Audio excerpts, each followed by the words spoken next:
Welcome into the best in true crime podcasting. This is True Crime Tuesday. I'm your host, Tim Dennis. We have an exciting show today, folks.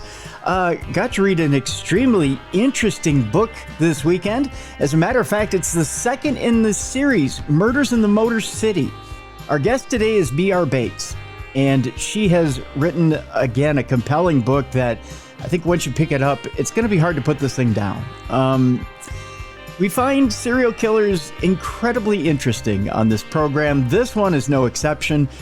Benjamin Aktins was an interesting study in what happens when you abandon a child.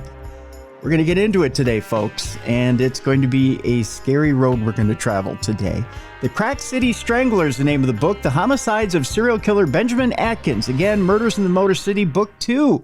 B.R. Bates is our guest. B.R. Bates is a longtime author and journalist whose career includes 10 years in the daily newspaper business, as well as writing and editing work in the corporate, healthcare, ministry, and government sectors. She graduated from Michigan State University's accredited School of Journalism. Ladies and gentlemen, let's jump into it right away today, and welcome back to True Crime Tuesday, B.R. Bates. B.R., thank you so much for being with us.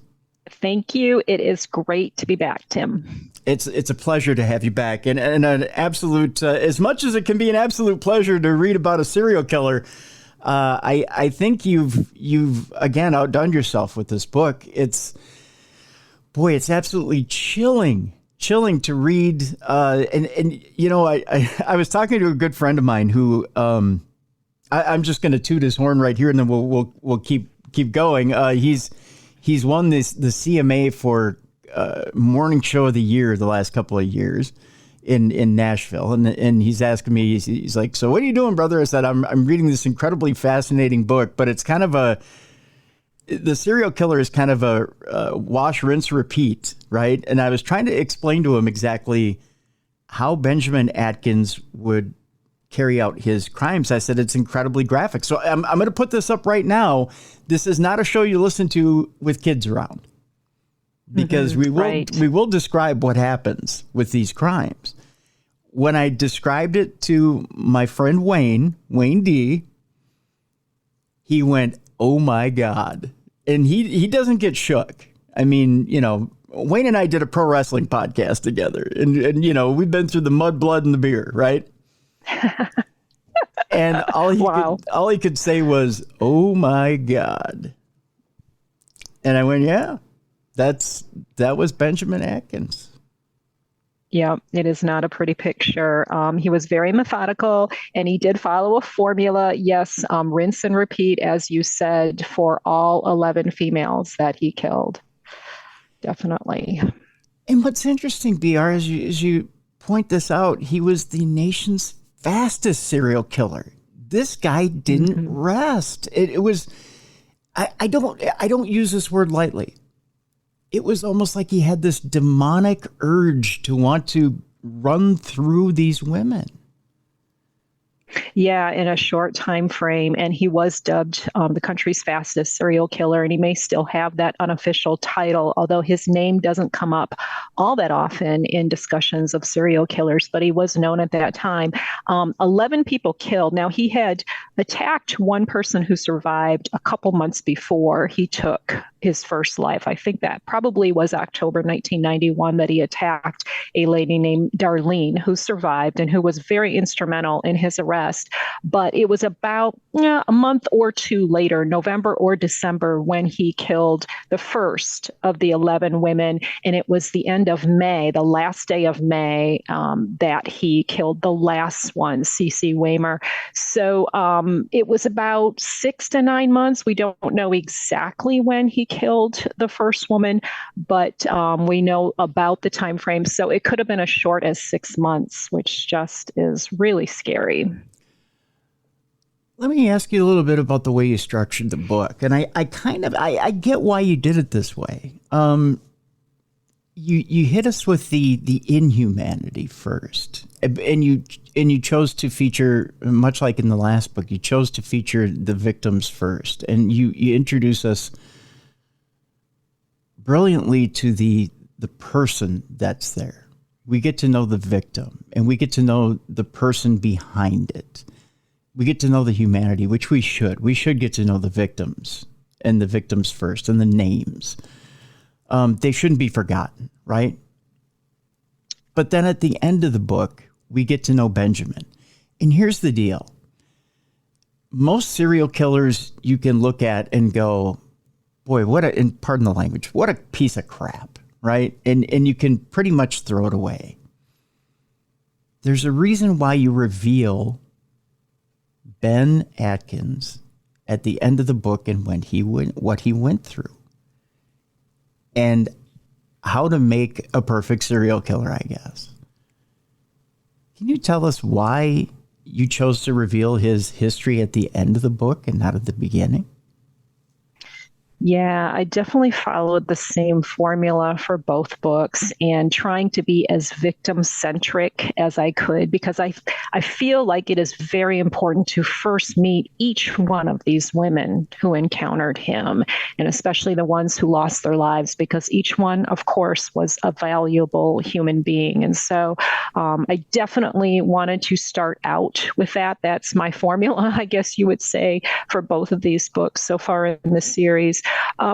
But peeling back the layers of his backstory, I think is important as well. And he is a killer who he gets a conflicted response from people, because it's not just cut and dried.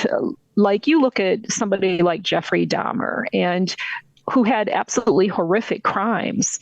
And there's nothing. He would have told you himself if he was still alive. And he did tell journalist Nancy Glass this back in the 1990s, shortly before he was killed behind bars, that the reason for the crimes is sitting right across from you. It wasn't some bad childhood. It wasn't some trauma I suffered, growing up, whatever. It was me. And maybe he didn't even really understand it, but he made no excuses for it. Benjamin Atkins is a lot different in that there are so many unusual and really heartbreaking circumstances in his upbringing that might make you shake your head and think, oh, wow, okay, that has to have a lot to do with it. So yeah, he really produces a conflicted response, and he just has a lot of trauma in his background that you have to wonder, in the nature versus nurture question, if it was that kind of thing that led up to the crimes. Wonder where we should start first. Should we start with the trauma that makes him, or should we start with his actual crimes and how he committed them? Because does the atrocity make the man, or does the trauma make the man? Which is interesting when reading this book, because when you read the atrocity, you're offended. I mean, I was just plain offended. And I don't get that way very often. I got to admit, having done this program for so long, it's hard to shake me, but this book shook me. It really did. I don't think I've been this shook for a long time reading these types of books. And I don't know if it's the way that you wrote it, or if it's the fact that it had happened so. Maybe it was the way you wrote it, BR. Maybe it was just the fact that when you compare and contrast to the way, the circumstances of the time frame when it happened, the fact that, when it happened in other communities, it got more attention. Because you do compare and contrast to like the Kevorkian trial, the fact that the Kevorkian trial kind of overshadowed this at times. And you do kind of rage a little bit against the light when you think about the fact that this did get buried for a while, right? Mm-hmm. And that there was. Oh, go ahead. Sorry. There was a lot of interest in the case before Atkins was identified and apprehended, when there was just a mysterious killer out there somewhere hunting women on Woodward Avenue in Detroit and Highland Park.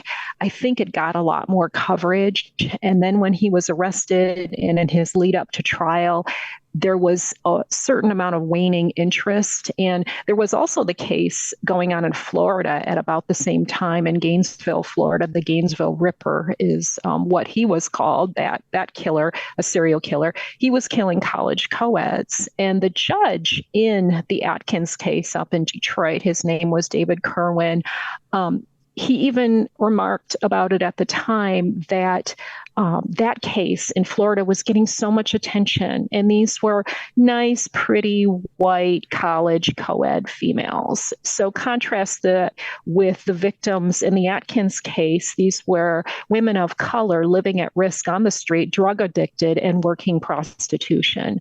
So you have to wonder, okay, is that what was going on? But he made the point that Court TV had requested permission to televise the Atkins trial. There was that much interest in it. CNN had talked to the defense attorney. There were a lot of interviews going on and a lot of attention, a lot of spotlight. But then when it came time to trial, it's like, really, the media didn't really show up like you thought they were going to. Court TV was nowhere to be found. I don't know if they actually got the permission. I tried to contact them myself and I could not get a response, but I was curious to see if they did get permission to televise the trial and then just didn't follow up with it. But there was a marked waning interest by the time this case was being resolved, tried, and Atkins getting convicted. So it is interesting from a cultural perspective. It is. And, when you think about that time frame too, 91, 92, you're talking about pre LA riots. I mean, that would have been pre LA riots, so it wasn't quite sexy yet to throw it on the front page. It would have got washed over for other things that would have maybe been bigger in scope, maybe even regionally or nationally. And there would have been things that probably would have taken it over. Even temporarily, you could have come back to it. I'm just thinking like a news editor, like I'm sure you would, thinking, okay, well, we can always come back to it. This is something that I think will probably stay in the headlines for at least a few weeks. You wouldn't think that it would have a quick resolve to it. Maybe the trial would go for a month or so, a month or two, right? You could always pop in and out.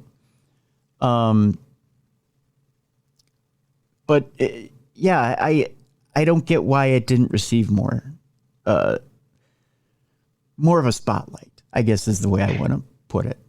Right. Yeah. You mentioned Kevorkian. Kevorkian was definitely in the news a lot. There also was the Nancy Kerrigan incident, yes, which happened in Detroit. So as far as Detroit news, there was some other stuff going on that was big in the headlines. And I remember the day that Atkins was convicted, it was on the front page of the papers, but down on the bottom and jumping inside after a couple inches. So, it wasn't plastered across the paper above the fold or anything. Well, and nationally, the Kerrigan thing was just insane. I mean, it was, there was no reason for it to go that nuts. And the Gillooly thing was just stupid. I mean, it was, it got more press than it should have for what it was. Yeah. So, I mean, all of us who were around at that time, I think even probably would admit that it got more traction than it should have, So yeah. So sometimes the media misses big time with a story. I guess, you just guess what's going to be appealing to people, and figure skaters are always popular. So the scandal of it all, the strangeness of it all must have figured like, okay, this story has really got a lot of legs, whereas the serial killer killing 11 women on Woodward Avenue, maybe not. I don't know. It's crazy. Well, when we look at it from 2025 eyes, and how people now, I don't want to use the word obsess over true crime, but I mean, really, there's a focus on true crime. When you stack up the case of Benjamin Aktins versus Jeff Gillooly, I think right. The tables have turned a little bit in 2025. I think people would probably be a little bit more interested in Benjamin Aktins than they would Jeff Gillooly. I mean, it's kind of looked at as silly now. A crowbar to the leg is a little less important than 11 people losing their lives. Yep, I agree. Yeah, that's for sure. That's for sure. I want to talk a little bit about. Why don't we go into the actual act? And this is where it's going to get a little not safe for work here, and how he would commit his crimes, how Ben would commit his crimes. And then I tell you what, we'll take a break. And then I want to talk a little bit about his upbringing and how exactly you make this type of serial killer. And we'll go in a little bit about how he was caught. The act itself, it was horrendous. Is the only way to describe it. Abhorrent is another word that comes to mind, BR. And really made no sense. But again, when you're strung out on crack, there's not a lot that makes sense. I mean, it kind of takes from the sensibilities. But in the same respect, when it came to Benjamin Aktins, he kind of claimed he wasn't in full control. Can you kind of explain to our audience why he claimed he wasn't quite all there, and then exactly what would happen when he would come across one of his victims? He introduced the element of crack as a way to get to his victims, but then it went from there. Mm-hmm. Yep, very much so. He was a homeless person. He was living on the street. Sometimes he would stay with his brother. He had a brother who was 1 year older, and the two of them were very close throughout their lives. And so sometimes he would stay at his brother's place with his brother and his brother's girlfriend. Most of the time, though, Ben was homeless, and he was sleeping in abandoned buildings along Woodward Avenue. And he was part of the homeless culture, part of the street culture there. He was going to crack houses to make his purchases, and he saw these women. I think probably a lot of these women had seen him around, knew him by the street name Tony, and would be like, oh, okay, there's Tony, whatever, I've seen him around. He was a familiar sight, and I think that probably helped him in luring each one of these women with the crack, is that he was disarming in that way. These were females who were doing sex work, but when he would approach them, it would be so casual, like, hey, I got something. Do you want to go smoke?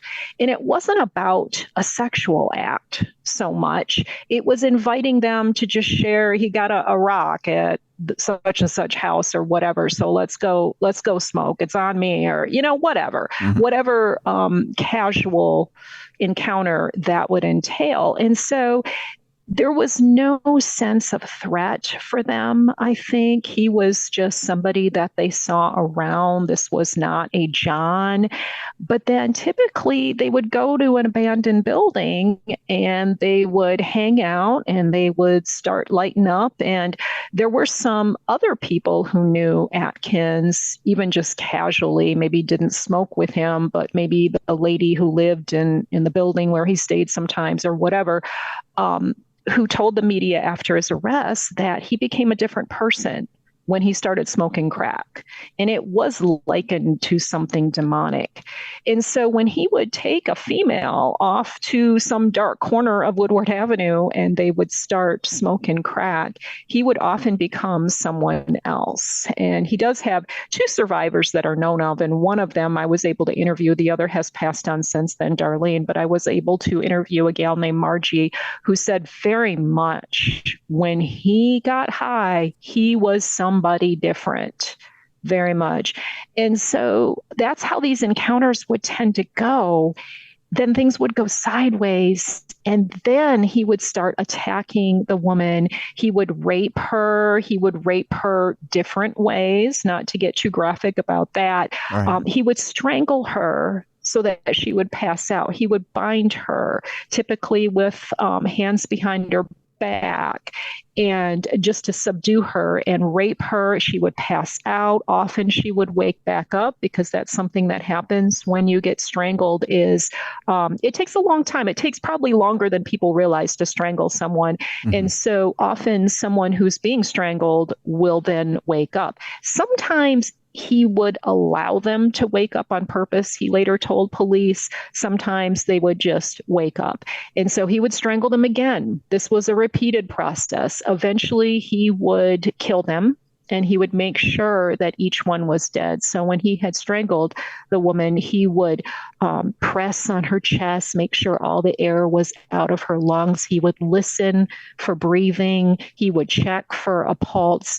He had read in a book how to do this. He was intent on making sure that she could not report him to police. So that was the pattern he followed.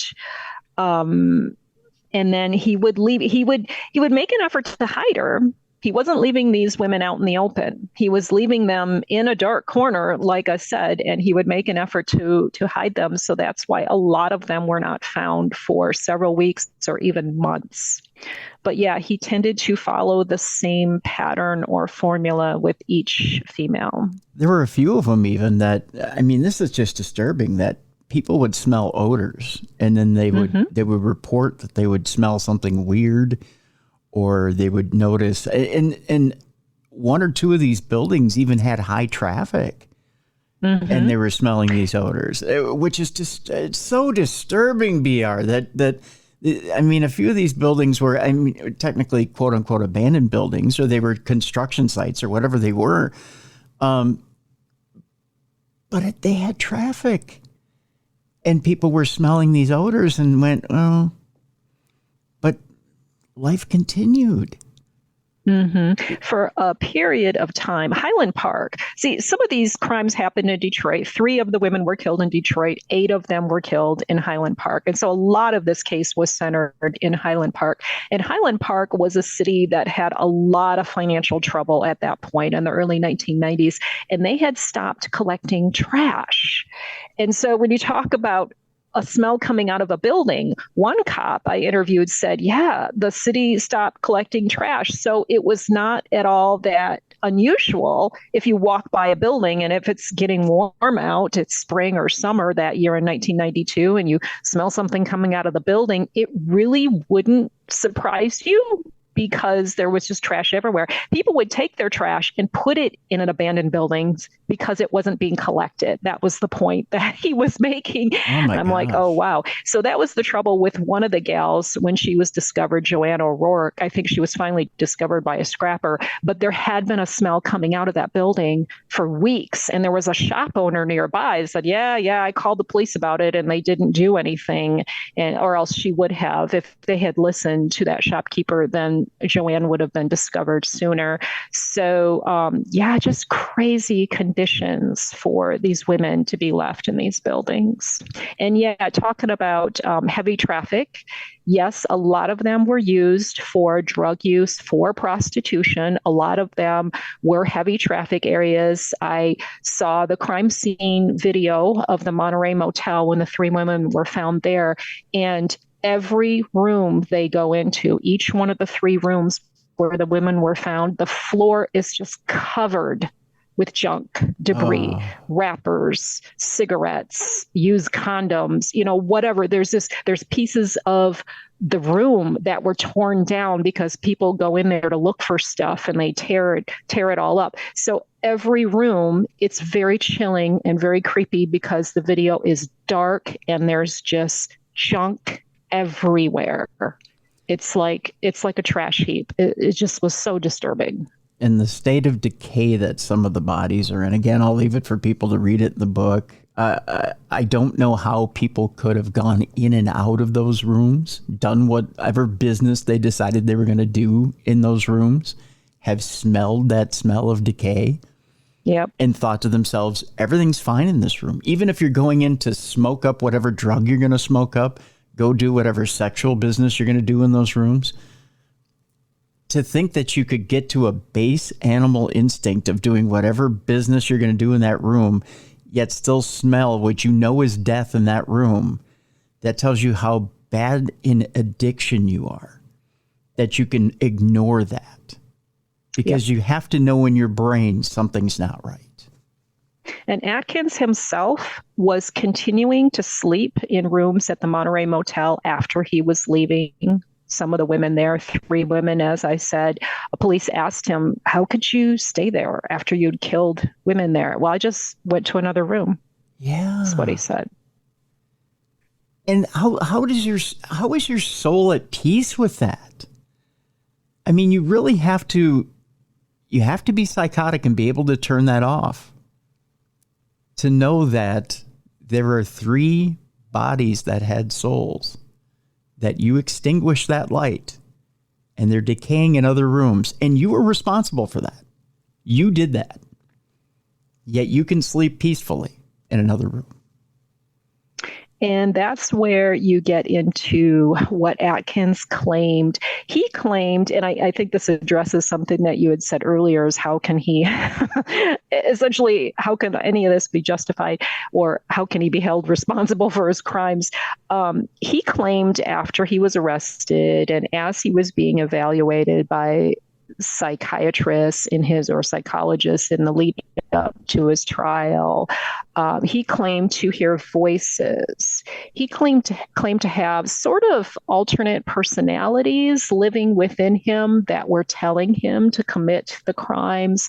The one dominant one was ironically named Tony, his street name, and he seemed to be the aggressor who was telling Atkins to go kill these women, who was berating him because Atkins was actually working prostitution himself. That was another reason I think he was disarming to these females, is maybe they had seen him around meeting with some male Johns and knew what he was doing and figured, okay, he's not interested in me in that way. He's a prostitute himself, so I don't have to worry. He's just, somebody I see around, like I said. So he claimed that Tony was a voice who was giving him this instruction. There were also a couple other sort of alternate personalities that he claimed were influencing him. And so, the reader can decide for themselves with the facts of the case, okay, do you think he was actually hearing this, or was this a certain amount of subterfuge that he was throwing out there for his defense or for the benefit of the cops? I don't know. It's interesting from a psychological perspective. And again, folks, I encourage you to read the book, The Crack City Strangler, The Homicides of Serial Killer Benjamin Aktins, because what experts say was going on is interesting with him, and whether those voices were real or not. That whole can of worms is very interesting as well. I tell you what, BR, we're going to take a break. When we come back, I want to talk a little bit about how police eventually get to Benjamin Aktins, how they get him and how they find him, how they arrest him, how they bring him in, and what that whole scenario is like. And then I want to talk a little bit about his upbringing, and I want to talk about how exactly you make this kind of character. Is this manufactured? Do we manufacture serial killers like this, or is this truly nature? Is this nature versus nurture? Is this something where you cook this type of serial killer up? Is this a formulaic type deal? Or was this person broken from the beginning? The name of the book is The Crack City Strangler, The Homicides of Serial Killer Benjamin Aktins, Murders in the Motor City, Book 2. B.R. Bates is the author of this incredibly interesting book. We have a link in the description of this program. I encourage you to go get it, folks. I got to tell you, I was absolutely chilled by it. I may seem like I'm a little bit subdued right now. I'm in awe. That's all I got to tell you. This book shook me. I don't get shook by books very often. BR is incredibly talented, folks. And there is the first book in this series, The Baby Doll Serial Killer, the John Eric Armstrong Homicides. Again, the first book in this series was incredibly good as well. Both are available by Wild Blue Press, and I encourage you to pick up both of them. But again, The Crack City Strangler is the latest. When we come back, we'll talk about Benjamin Aktins and about how police were on his trail and how they brought him in.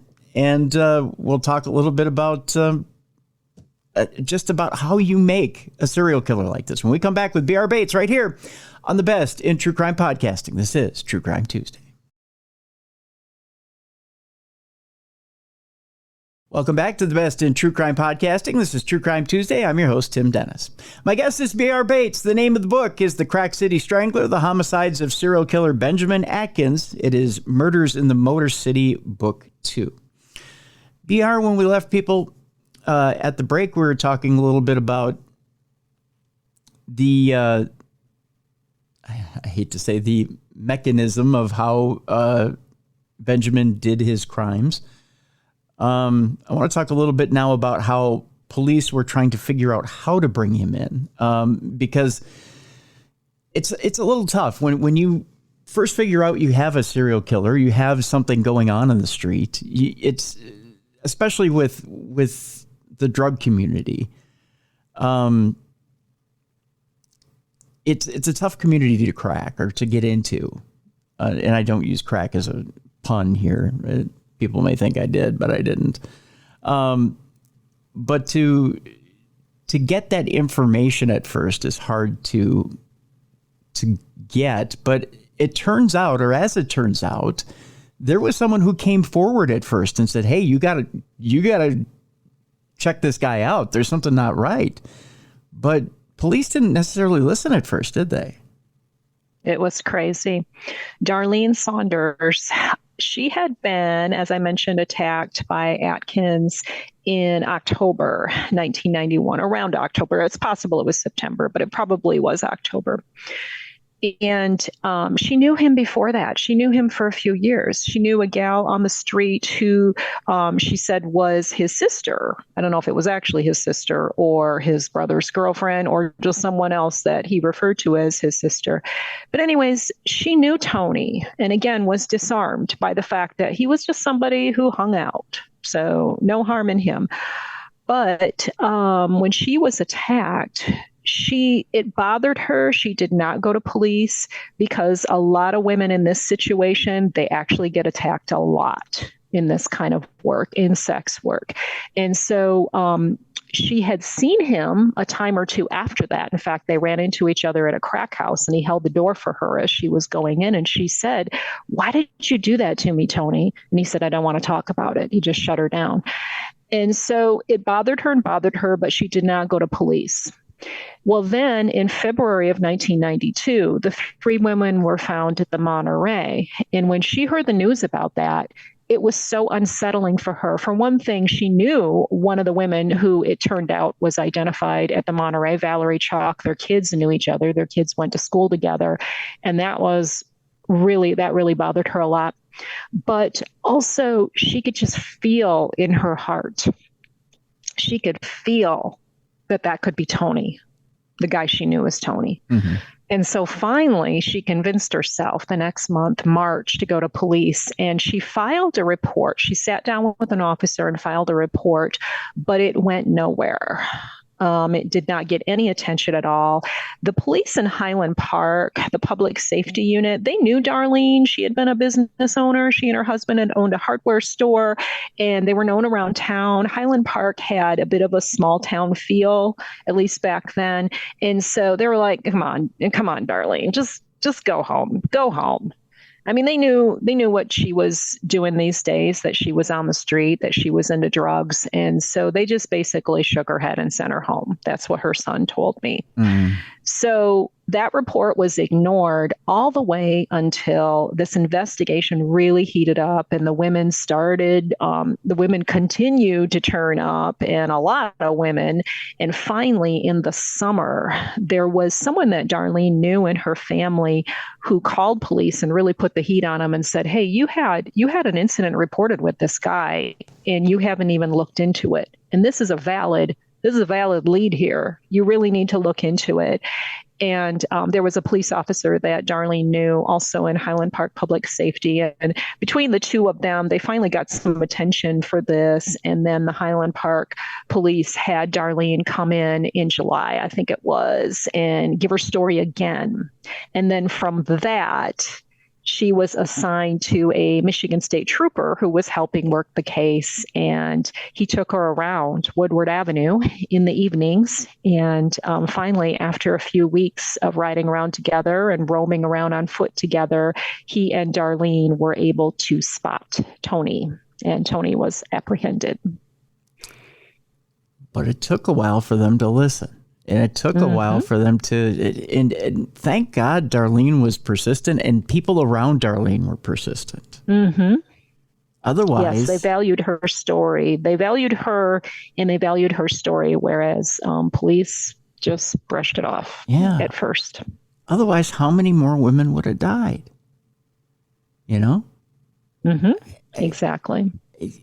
And I mean, you can play the what if scenario all day long, BR, but I mean, you think about the pace that Benjamin was at, you know, and how it didn't seem like, I mean, even though there, you know, he made claims that at one time he had, what was it? He had found religion, or he had pulled back a little bit, or he would, you know, he had made excuses to authorities that, well, you know, he was trying to temper himself a little bit. But he was on a holy terror for quite a while.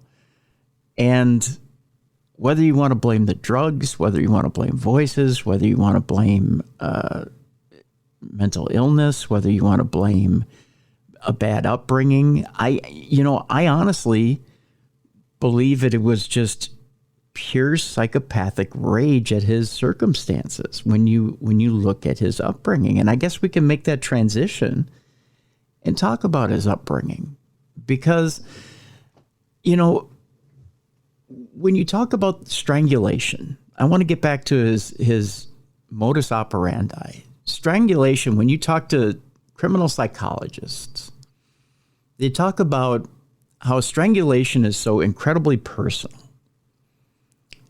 When you kill somebody by strangulation, it's up close, it's personal, and it takes a long time, as you pointed out. It's an incredible amount of effort, and you have to watch someone slowly die, and you have to be focused, and it's incredibly intimate. Everything about the way he killed a woman was intimate. Plain and simple. He wasn't insane. There was nothing about him that was insane.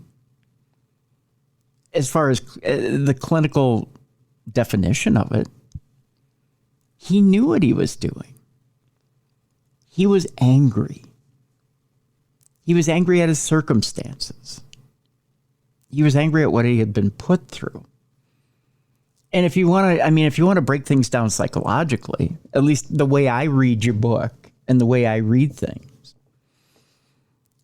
he really was angry at his upbringing. And every time he killed a woman, he was killing his mother. Yes. Yeah.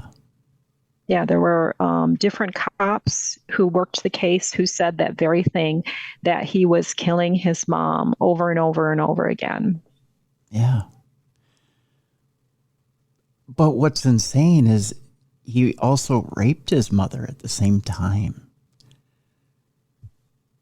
Yeah, there's so many aspects of this that, I mean, if you're really into psychology and you sit down with all of this, I think it's fascinating just trying to paw through the pieces, the jigsaw puzzle pieces in the box, and make sense of them and trying to put them into some kind of order, because it's hard. It's really hard.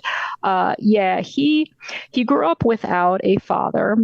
And he never knew his father. His father left his mom when Ben was 2 years old and Ben's brother was 3. And back then, Judy is their mom. She was living in Ohio. And so at that point that their dad left, she moved back to Michigan, where she was from, and she lived with her mom for a while. But Judy was addicted to heroin. She was working prostitution. And the thing was, the widely known fact after Atkins' arrest was, and Atkins talked about this very openly, and Judy herself was pretty open about everything, you know, all of the different facets of her own life when she spoke with the defense attorney and anyone else with the case. But she took the 2 boys with her when she was working prostitution. And Ben talked about sitting in the back seat of a car. He might have been 4 or 5 years old with his mom in the front with a trick. witnessing that. So that's the kind of trauma he experienced early on that he didn't even really understand. But he told police, well, I kind of realized what was going on, and it's horrifying to think that a little child is desensitized to that kind of behavior. But Judy was largely absent in the boys' lives. And so at a certain point, they became wards of the county. She had left them with someone that she knew. And then the authorities realized this. Someone discovered this, and they're like, okay, this lady has taken off and left her kids with, an acquaintance. Mm-hmm. And so they were made wards of the county, and they went into the foster care system. They went through probably 3 or 4 homes in the next several years. And at one point, they were causing a lot of trouble. They were skipping school. They were running away. And so the last foster home that they were in contacted the county, contacted Children's Services, and said, we've got our hands full. We just can't do this anymore. Can you all place these 2 kids somewhere else, because we can't do it.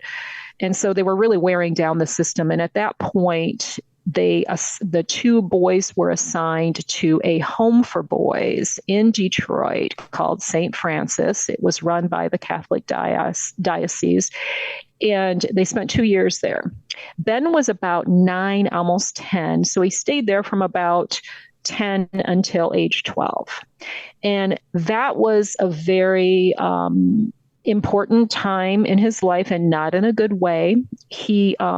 I did talk to a couple people who lived there at St. Francis about the same time he did. One of them actually encountered Atkins and was assaulted by him, he said. He was a younger boy, a year or 2 younger than him. So that's a whole other story. Right. So Ben was acting out at the home, definitely acting out, and in sometimes violent ways. But apart from that, he does claim that there was a male staff member who abused him. He describes it different ways at different times to different people in the time between his arrest and his trial, the year and a half or so when he was being evaluated by 4 different psychologists/psychiatrists. And so sometimes and even with his defense attorney, sometimes he would say this person abused him. Sometimes he explained it as, well, I wanted to hang out with him, and there was someone else, there was another kid that he started paying attention to instead of me. And so I wanted his attention back, and I gave him sexual favors to keep that attention. So there's something very twisted about this situation, and we don't really understand the nature of the situation. But we do know, if his account is any way to be believed, that he had a male staff member at that facility who was very inappropriate with him at a very young age, and that went into all of his experiences, his negative experiences that, as you said, could be cooking a killer, a criminal, you have to argue. Yeah. So even after those 2 years, when the 2 boys were discharged back to their mom had been working on trying to get a legit life, trying to get a job, trying to find a decent place to live to support the boys. And even in the progress reports of Benjamin at the home, the nuns were the ones who were taking the reports, and they describe Judy's efforts to make a legitimate life for the boys. And all the time, Benjamin, what I find very interesting about that time at the home, and what the nuns note in these reports, is that the whole time Ben wanted to be back with his mom and his brother. He wanted the 3 of them to be together again. That was his world. No matter what his mom did, no matter the fact that she was largely absent, and she would come visit him at the home for boys, but sometimes she wouldn't. Sometimes she would say she was going to show up, and she blew it off and she didn't show up. No matter what she did, he always wanted to be back with her. So his relationship with his mom is complicated as a little boy and as an adult. And so they were after a couple years, discharged back into their mom's care. But again, she was absent. She was off doing her thing, and she had a string of different boyfriends. And that's where, again, Ben got into an abusive situation. He said that one of Judy's boyfriends essentially sold him into a sexual relationship with a guy that he knew. So again, abusive things happening to him. And Ben's brother told the defense attorney after the arrest that, yeah, during that time, we were young teenagers. We were just left to our own devices. And Ben started hustling on the street, and he started doing drugs, different kinds of drugs, experimenting with them. And he started working prostitution himself because he realized, okay, I can get money for this. I can get money. Yeah. So he was going out to the street and embarking on that behavior too, to get drugs. And so it was just really a mess. And this went on and on for a few years. He had girlfriends at times, and he had boyfriends at times. And he was very honest with police about that. At first, he claimed to be gay, and so he couldn't have committed these murders of the women because he wasn't interested in females. He said, I'm gay, I have boyfriends. But no, later, as he continued talking with police, he admitted that he had had girlfriends and boyfriends over the years. He was very conflicted about his sexuality, for one thing. But things escalated for him. And by the time he was 21, 22, he was starting to attack these women. And that's where we pick up our story leading up to his arrest and the murders of these 11 women. It almost seems like, and I think you'll agree, he almost started striking out violently to get his mother's attention. And he just kept doing it. And kept doing it, hoping that, you know what, this is going to be the only way that mom's going to pay attention to me.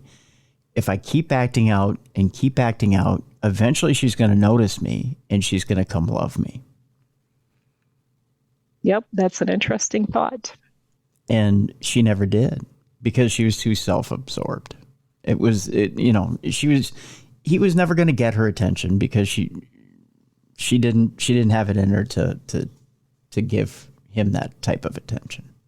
It was a fruitless mission on his part, on his part, and it just kept escalating and escalating. He was out of control already, but it's sad. It's very sad, but it also seems like there was no one there to step in and intervene and tell him, that's not the proper way to go about things, and turn him around. At the same time, which also is sad. There's also another thing here that's sad as well, and that is that, and I want to leave quite a bit here, quite a bit of meat still on the bone, so that people can read the book. But I do want to, as we start to wrap things up here, again, because I want to leave quite a bit of meat on the bone for people to read about. I do want to let people know that Benjamin Aktins ended up being HIV positive. Mm-hmm. So he committed a lot of these rapes being HIV positive, and he wasn't always safe about what he was doing. It was interesting. He sometimes used a condom. Okay. Sometimes. With Valerie Chalk, the prosecuting attorney, Michael Reynolds, made a sort of joke at the time that this was the first safe sex serial killer we've heard of. Well, he didn't use a condom every time, I don't think, but he did use a condom some of the time. And there's a whole other discussion you could have about that, because yes, he died with HIV in 1997. And we knew back then, those of us who were around back then, we knew that when HIV and AIDS first came on the pop culture landscape, or came into our culture, came on the radar, before the technological advancements, the scientific advancements, your life expectancy when you were diagnosed or when you contracted HIV was about 10 years. It was estimated to be about 10 years. Mm-hmm. And so if you count back from 1997, you have to think that he was infected with HIV while these crimes were taking place. So is it possible that was in there somewhere. And is it possible? And I know that there are medical records of when he would go to clinics, he would go to places in Detroit and get tested for different things. He was conscious of that. There are records in the files right now of him being tested for syphilis and things like that. So I have to wonder if he had anonymous testing and he did learn he was HIV positive somewhere in there, somewhere before the crimes. And because he figured, okay, I'm living the street life, I'm doing drugs with people, I'm smoking crack, I'm doing other drugs too, and I'm having homosexual relations, I'm doing prostitution with men, I am also doing these sexual relations with females too. I'm raping them and whatever is going on.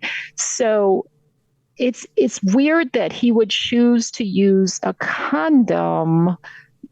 I have to wonder if he was aware of his HIV status and he was trying to be careful about getting anything else. Maybe.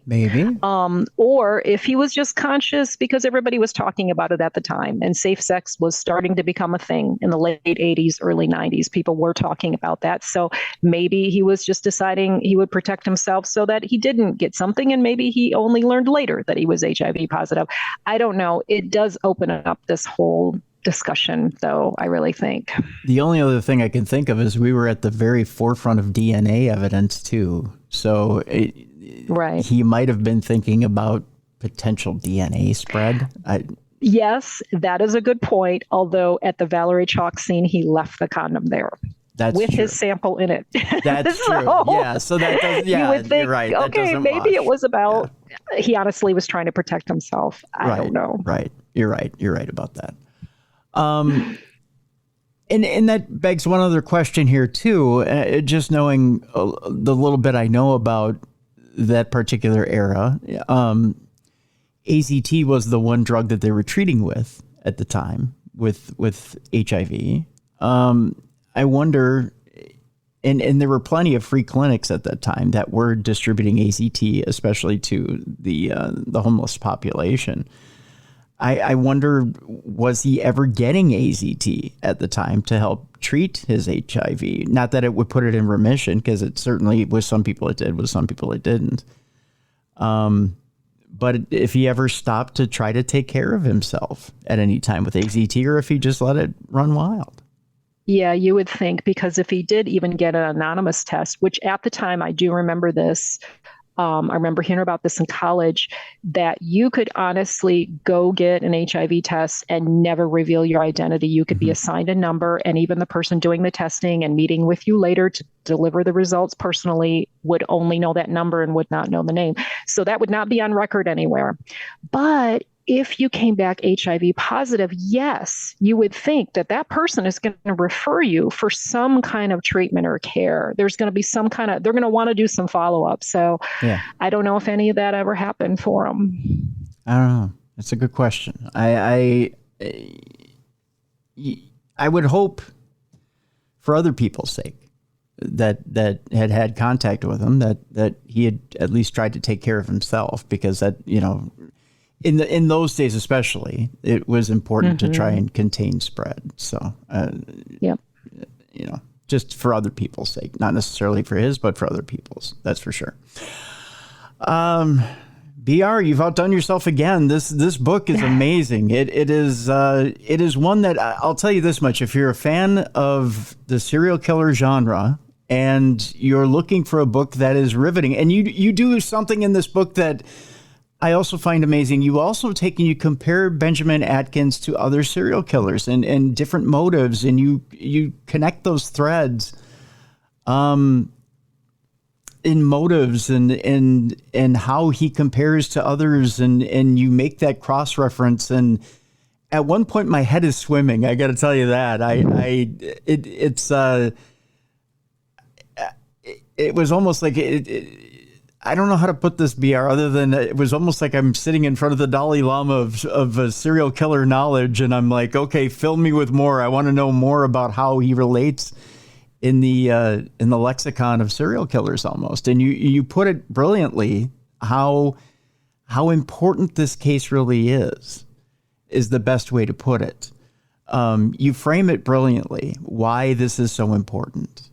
And I think that's the epitome of a good book. When you sit down and you frame this case and say, you know what, this is why it matters. And someone can sit down and go, oh, okay, I get it, right? It's not just putting it out there for the sake of putting it out there, right? Or having another subject to put out there. But you put it out there and say, this is why it matters. And it does matter. And not that any murder doesn't matter, but that this is why it especially matters. And I came away from it not only being shocked and awed, but I came away from it going, well, by God, there's been an injustice here, that this isn't remembered more. And that you, thank God, have put it together so that we can memorialize it in a much better way. So for that, I thank you. Thank you. That is wonderful. Those are wonderful words. I really appreciate it. So the book, folks, is The Crack City Strangler, the homicides of serial killer Benjamin Aktins, Murders in the Motor City, Book 2. I'll ask you this before we leave you, BR. Is there a Book 3? Not yet. There was another case in Detroit of a serial killer I would love to write about. But I know someone else, a colleague that I used to work with at the Detroit News, that is interested in doing that book. I guess I need to check with him to see if he's still planning on it. I don't know. He's done true crime himself. Okay. But I think that is an unsolved case, and it would make a really good book. I would love to do that if he is not planning to, but who knows what'll happen. Between you, me, and the fence post, here's hoping he drops the ball. Just Well, even if he did, somebody's got to tell the story. So I hope one of us does. That's right. Well, here's hoping there's a Book 3. I'd like to see a Book 3 out of you. I think I think this series is incredibly entertaining and incredibly educational. And I wish you the best of luck with Crack City Strangler. That's for sure. So thank you. Folks, let's lighten things up a little bit. Let's bring in Mally Fox. It's time now for Dumb Crimes and Stupid Criminals. It's Crayon News story time.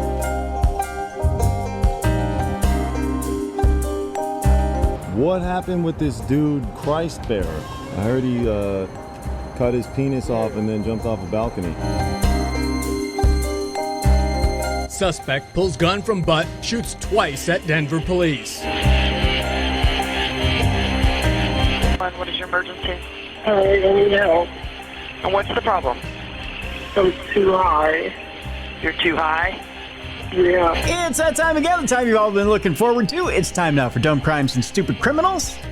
Also, we're taping on St. Paddy's Day, which, we taped the day before, so happy St. Patrick's Day if you're watching on video.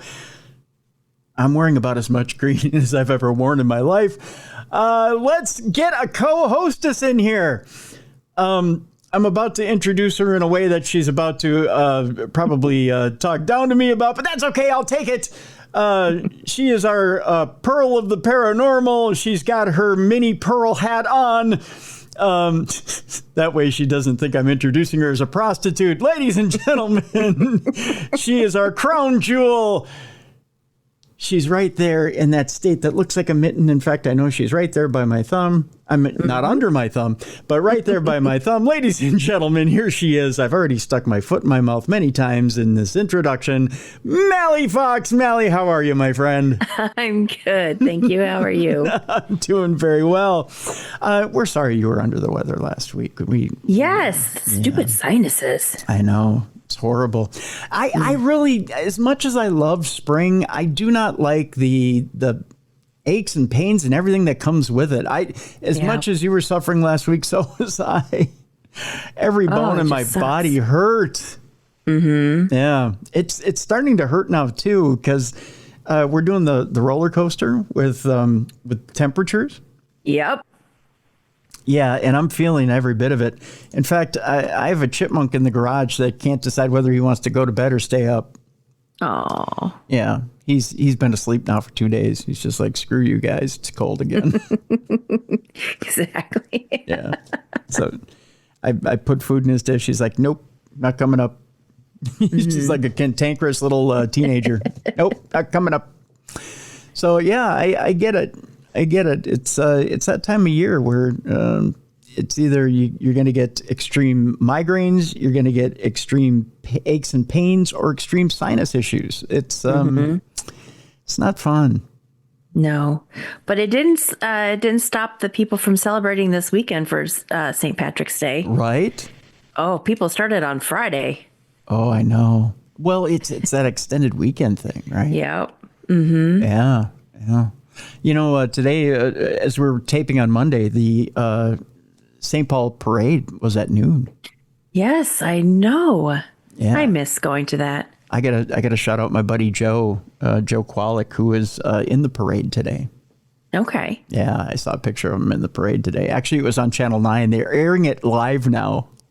Oh, okay. Yeah, so it was on TV. So I snuck a quick peek to see if I could see him. I didn't see him, but I saw his picture on Facebook. So that was fun. I think Detroit's parade was yesterday. For some odd reason, I want to say it was on Sunday. Really? Yeah, which I thought was odd. Well, yeah, but sometimes municipalities will throw it on the weekend so everybody can attend. Mm-hmm.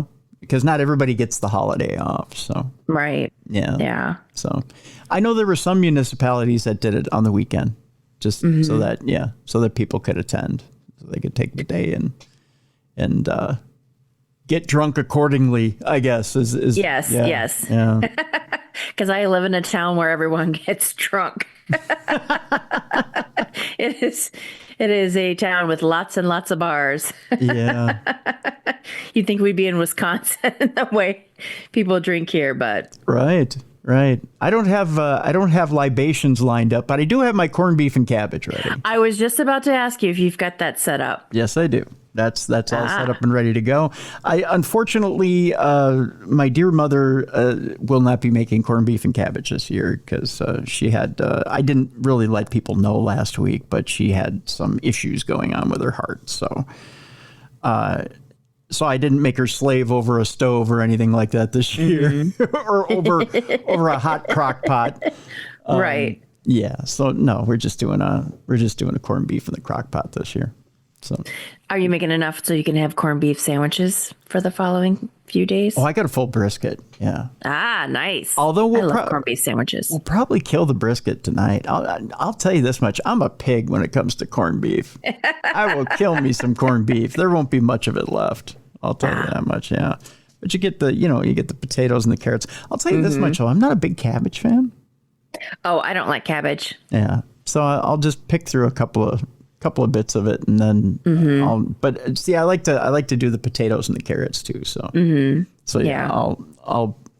I'll pretty much pick through that.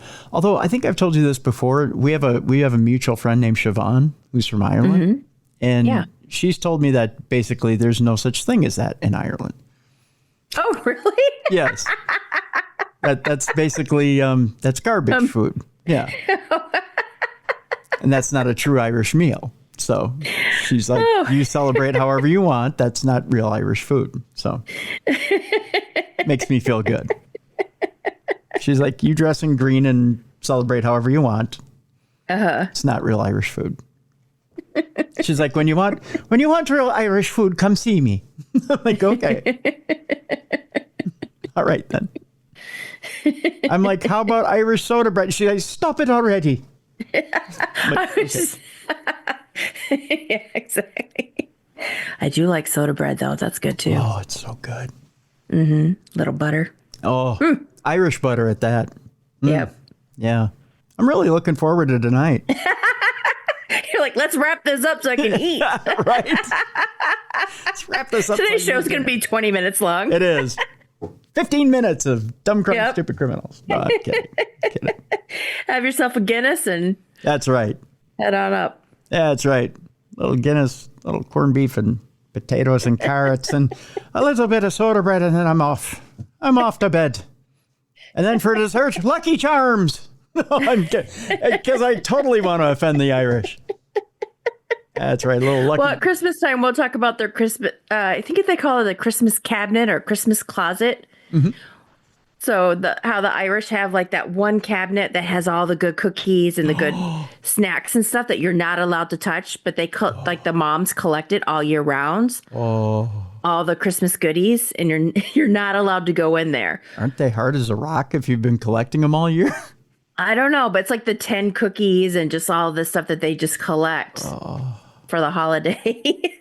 And Lord forbid you go in there and you snack Sounds when good you're to not me. supposed to. Yeah. But they all supposedly have this little cupboard. I want that so bad in my life. It's probably not good for the blood sugar, but yeah, I want that badly. Yeah, little Christmas cabinet. Little Christmas or cabinet. Christmas cupboard.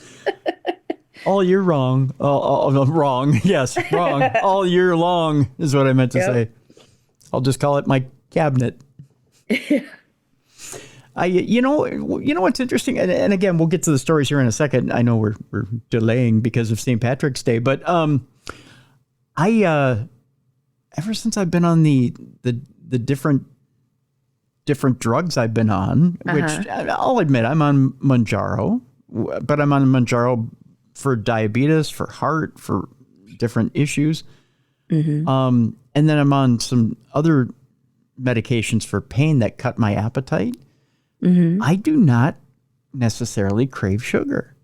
Really? Well, that's good. It cuts your cravings. And there's studies out there that say that these GLP-1 and GLP-2 drugs, they cut your addictions and all this other stuff. And some people say that a sugar addiction is kind of bullshit, but right. But I think there are sugar addictions, though. I believe in it. I totally believe in it. Because if you look at it, they say also that GLP-1 and GLP-2 drugs kill your alcohol addictions. Oh. And alcohol, again, breaks down to sugar in the body, right? I totally believe that, again, it kills that craving. It kills that whatever dopamine response there is to whatever it is that you're craving in the body, in the system. Because it used to be I could you put a pan of brownies in front of me, it's gone. Right. I could eat a half a brownie and I'm done. And does it affect the taste? Does it taste different? Oh, it tastes the same. I didn't know if it sometimes if maybe it altered the flavor. Sometimes it just doesn't taste as good to me, but sometimes it'll be wonderful. Maybe it's a little too rich, or sometimes I'll have a half one and I'll be like, you know what? I've had my fill. It's good, but I don't need it. It's I don't know. Are you like a grandma where you wrap it in a napkin and you bring it home, the rest home? And then I put it away, and intern Yoko eats the rest of it. And then I go, "Why did you eat my brownie?" And she goes, "Because you're never going to finish it. You know you're not. It's going to sit in the cupboard." And then I brought the joke full circle. Yes, there we go. Yeah. But I can't tell you how many, but I learned this years ago, probably 15, 20 years ago. Part of the whole weight loss thing is being able to buy, let's say you want to buy a little tray of brownies, or a tray of 9 brownies, right? Yeah. Is being able to buy that tray of brownies, have one out of it, and be able to throw 8 of them out and be okay with it, right? Which I just said something really sacrilegious to a lot of you. There's a bunch of you right now that are going to say, Tim, you need to go to hell for that. But being able to eat one treat and be okay with throwing it away if it goes old, or being able to give them away to somebody else and just say, I don't need it. See, and in the past, when I would try and lose weight, I would live through Derek. I would buy these sweets and food that's not good for you, and I would make him eat it, and I would watch him. Because it's a habit of buying it. Yeah. Because I get great joy at the grocery store buying these treats. Yeah.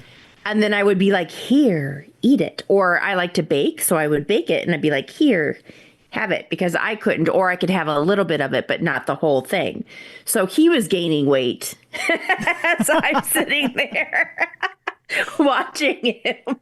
But, like, here, you enjoy it. So I was living through him. But is that a gratification thing because you like to see a loved one enjoying themselves, or was that a torturous thing on your part where you were like, I just need I need to know that I can keep it away from myself. Like, you know what I'm saying?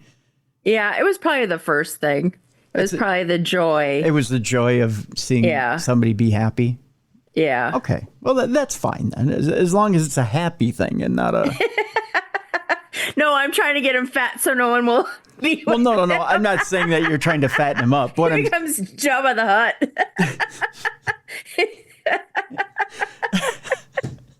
No, you know what I mean by torturous thing, like self-denial, right? Like saying I know I have more willpower than most.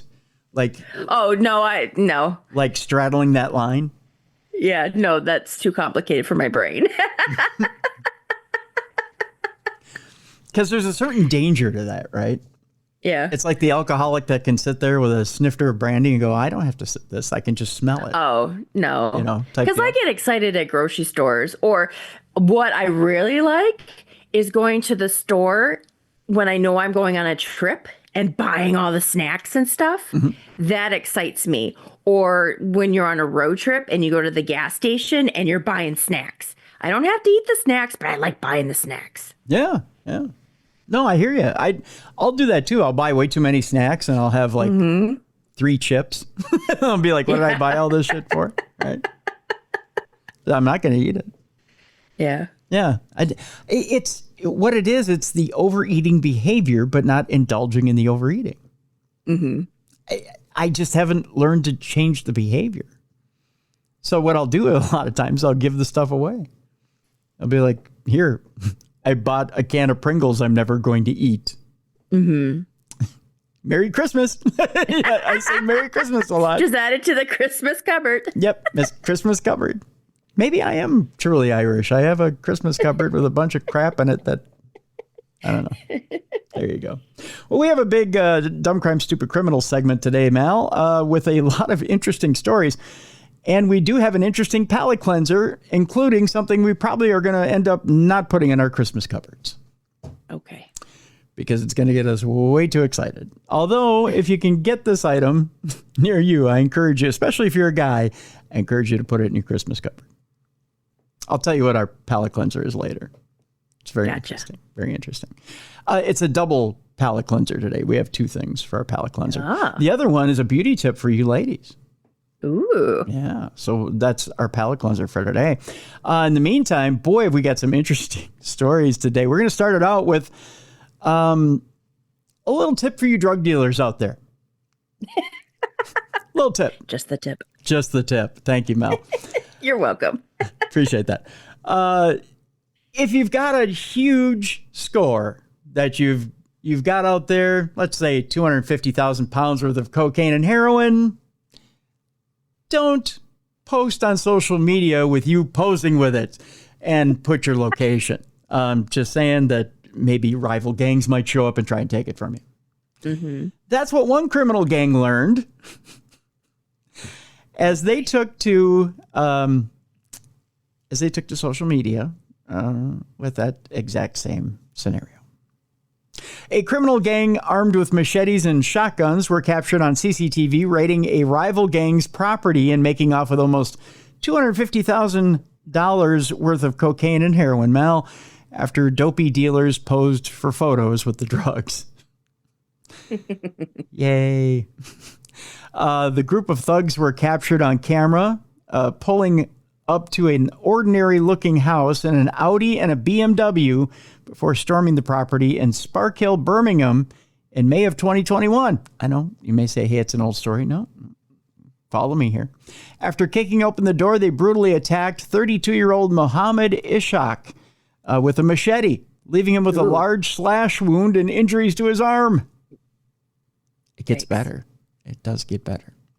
The gang then fled the address with a large haul of drugs as police and paramedics rushed to the scene on Oakwood Road. Witnesses told the police the men had been seen hiding in bushes in nearby Sparkhill Park, where officers recovered a mixing bowl containing 8 kilograms of heroin and 1 kilogram of cocaine.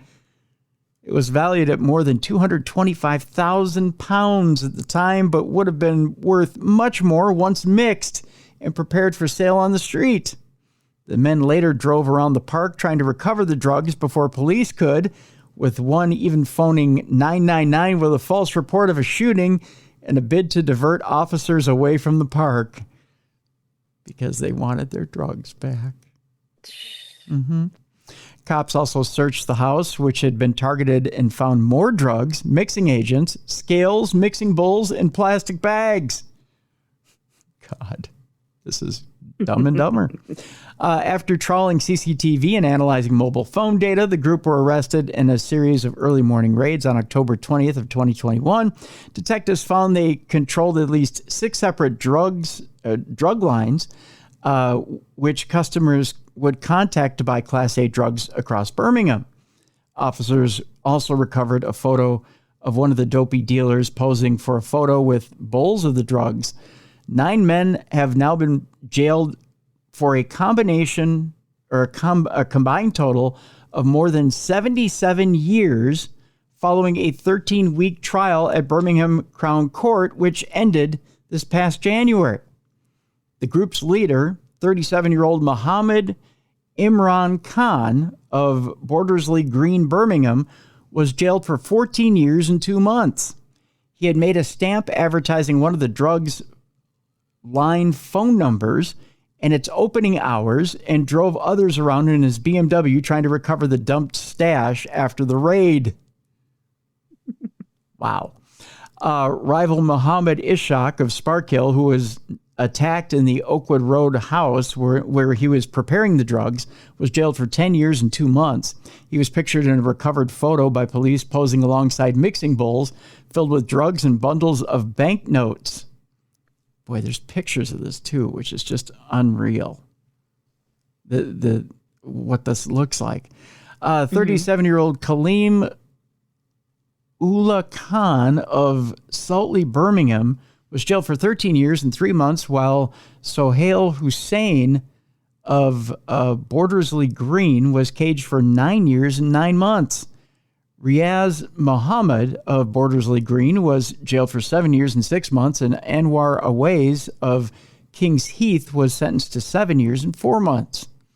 There's a bunch of people who got jail time here, Mel. I don't think I'm going to go through all of them, but Detective Sergeant Danny Wilson of West Midlands Police said afterwards, this was a gang that was trading in the human misery of Class A drugs, exploiting vulnerable people, and fueling a violent trade.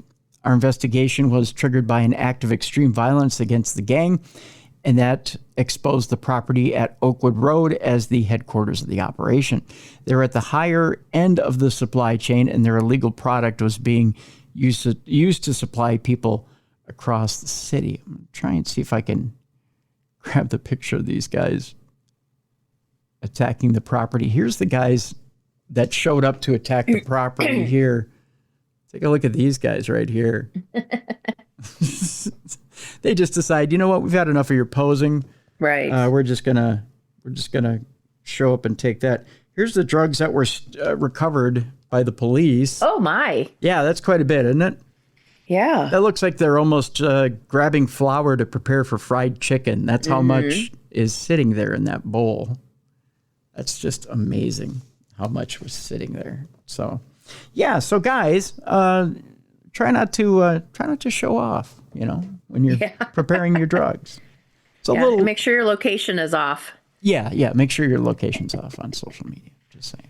Okay, our next story, Mel, has to do with, oh, by the way, if you're a teacher, here's the other tip we have for you today. We've got some valuable advice for you. If you're a teacher, it's good to have a side job because, you know, teaching doesn't necessarily pay all that much money. Just make sure you don't steal from the second job. Oh, boy. Yeah, even though it could be lucrative. It turns out one teacher in Tampa, Florida, found out that stealing from the bakery she worked at does pay, but doesn't necessarily pay that much, especially when you get arrested. A Tampa teacher is accused of stealing nearly $75,000 from Alessi, I believe it's Alessi or Alessi Bakery. $75,000, Mel. I didn't know bakeries made that much money. That must be a really busy bakery. Tampa police say that Rosa Harwell stole $74,520.97. That must have been for like a hard roll for the 97 cents. From Alessi Bakery, where she worked weekend shifts. My gosh, weekend shifts, and she made that much. Can you imagine if she would have made that full time, how much she would have stole? Oh, I'm telling you. A teacher at Tampa Prep faces a long list of charges after investigators say she embezzled nearly $75,000 over a 5-year period. Oh, it was over 5 years. I thought maybe she pulled that down in a year. Oh, that isn't that much. But still, that's a lot of money. That is a lot of money. Yeah, you're right. $75,000 over a 5-year period from her other employer, Alessi Bakery. I believe it's a lazy or a Alessi. I don't want to call them lazy because evidently they're making plenty of dough. See what I did there? Yeah. Yeah. Here's the backstory. According to an arrest affidavit filed by the Tampa Police Department, 47-year-old Rosa Harwell worked weekend shifts at the bakery off Cypress Street in addition to her job as a math teacher at Tampa Preparatory School. TPD said the investigation into Harwell began after Alessi Bakery noticed a large amount of cash refunds from the point-of-sale system on days where Harwell worked. The bakery reviewed surveillance video from 6 different shifts Harwell worked in January and February of 2025 and found that she created fraudulent and excessive cash refund transactions to artificially lower the total cash amount that the accounting system would expect to be deposited. A more extensive audit revealed more than 500 extremely excessive cash refunds between March of 2020 and February of 2025, which totaled $74,520.97. That, according to investigators. Police said that Harwell admitted to paying herself cash, claiming she was owed money for tutoring services that she provided in 2019. $74,000 worth of tutoring services, evidently. That's a lot of tutoring. Yeah, it is. Yeah. Detectives said she was paid in full, however, and the bakery never authorized her to pay herself using cash from its sales. Harwell faces 50 counts of false entry into books of business entity, along with 1 count of felony grand theft. Hillsborough County jail records show that she's being held without bond. $74,000 worth of tutoring. That's a lot of tutoring. Just saying. Mm-hmm. I don't remember the words to Mustang Sally, but you got to smoke some meth right down. Doesn't sound like that's in the lyrics, No. Right? Correct. Well, we're going to stay in Florida, where one woman admitted that she had smoked some methamphetamine, and she was in a Mustang convertible at the time. That's the quote here. Admitted that she had smoked some methamphetamine. A Florida woman in Mustang convertible allegedly flees from deputies while out on bond for, guess what, Mally? Fleeing law enforcement. So she has a record for doing that. It's not the first time she's done that. Let me show you a picture of this woman who, yes, has an eye tattoo, and she's white. Yeah. You gotta love it when the white suburban ladies have the eye tattoo. That tells you I love smoking the meth. Mm-hmm. Yeah. I know I'm going to get emails now. That doesn't necessarily mean, Tim, people are creative and they have eye tattoos. That doesn't mean they smoked the meth. No, it means you smoked the meth. I don't I like looking at those mugshots where it's usually like 5 or 6 of them, and you see them when they first get arrested, and then you see them throughout the years to the last one. You're like, ooh, yeah, that's really bad. It's the record of you slowly going downhill. Yeah, yeah, and she's on her way. If you've looked at this picture, she's on her way. Yeah, she's looking like the beginning stages. Yeah, she's looking kind of rough.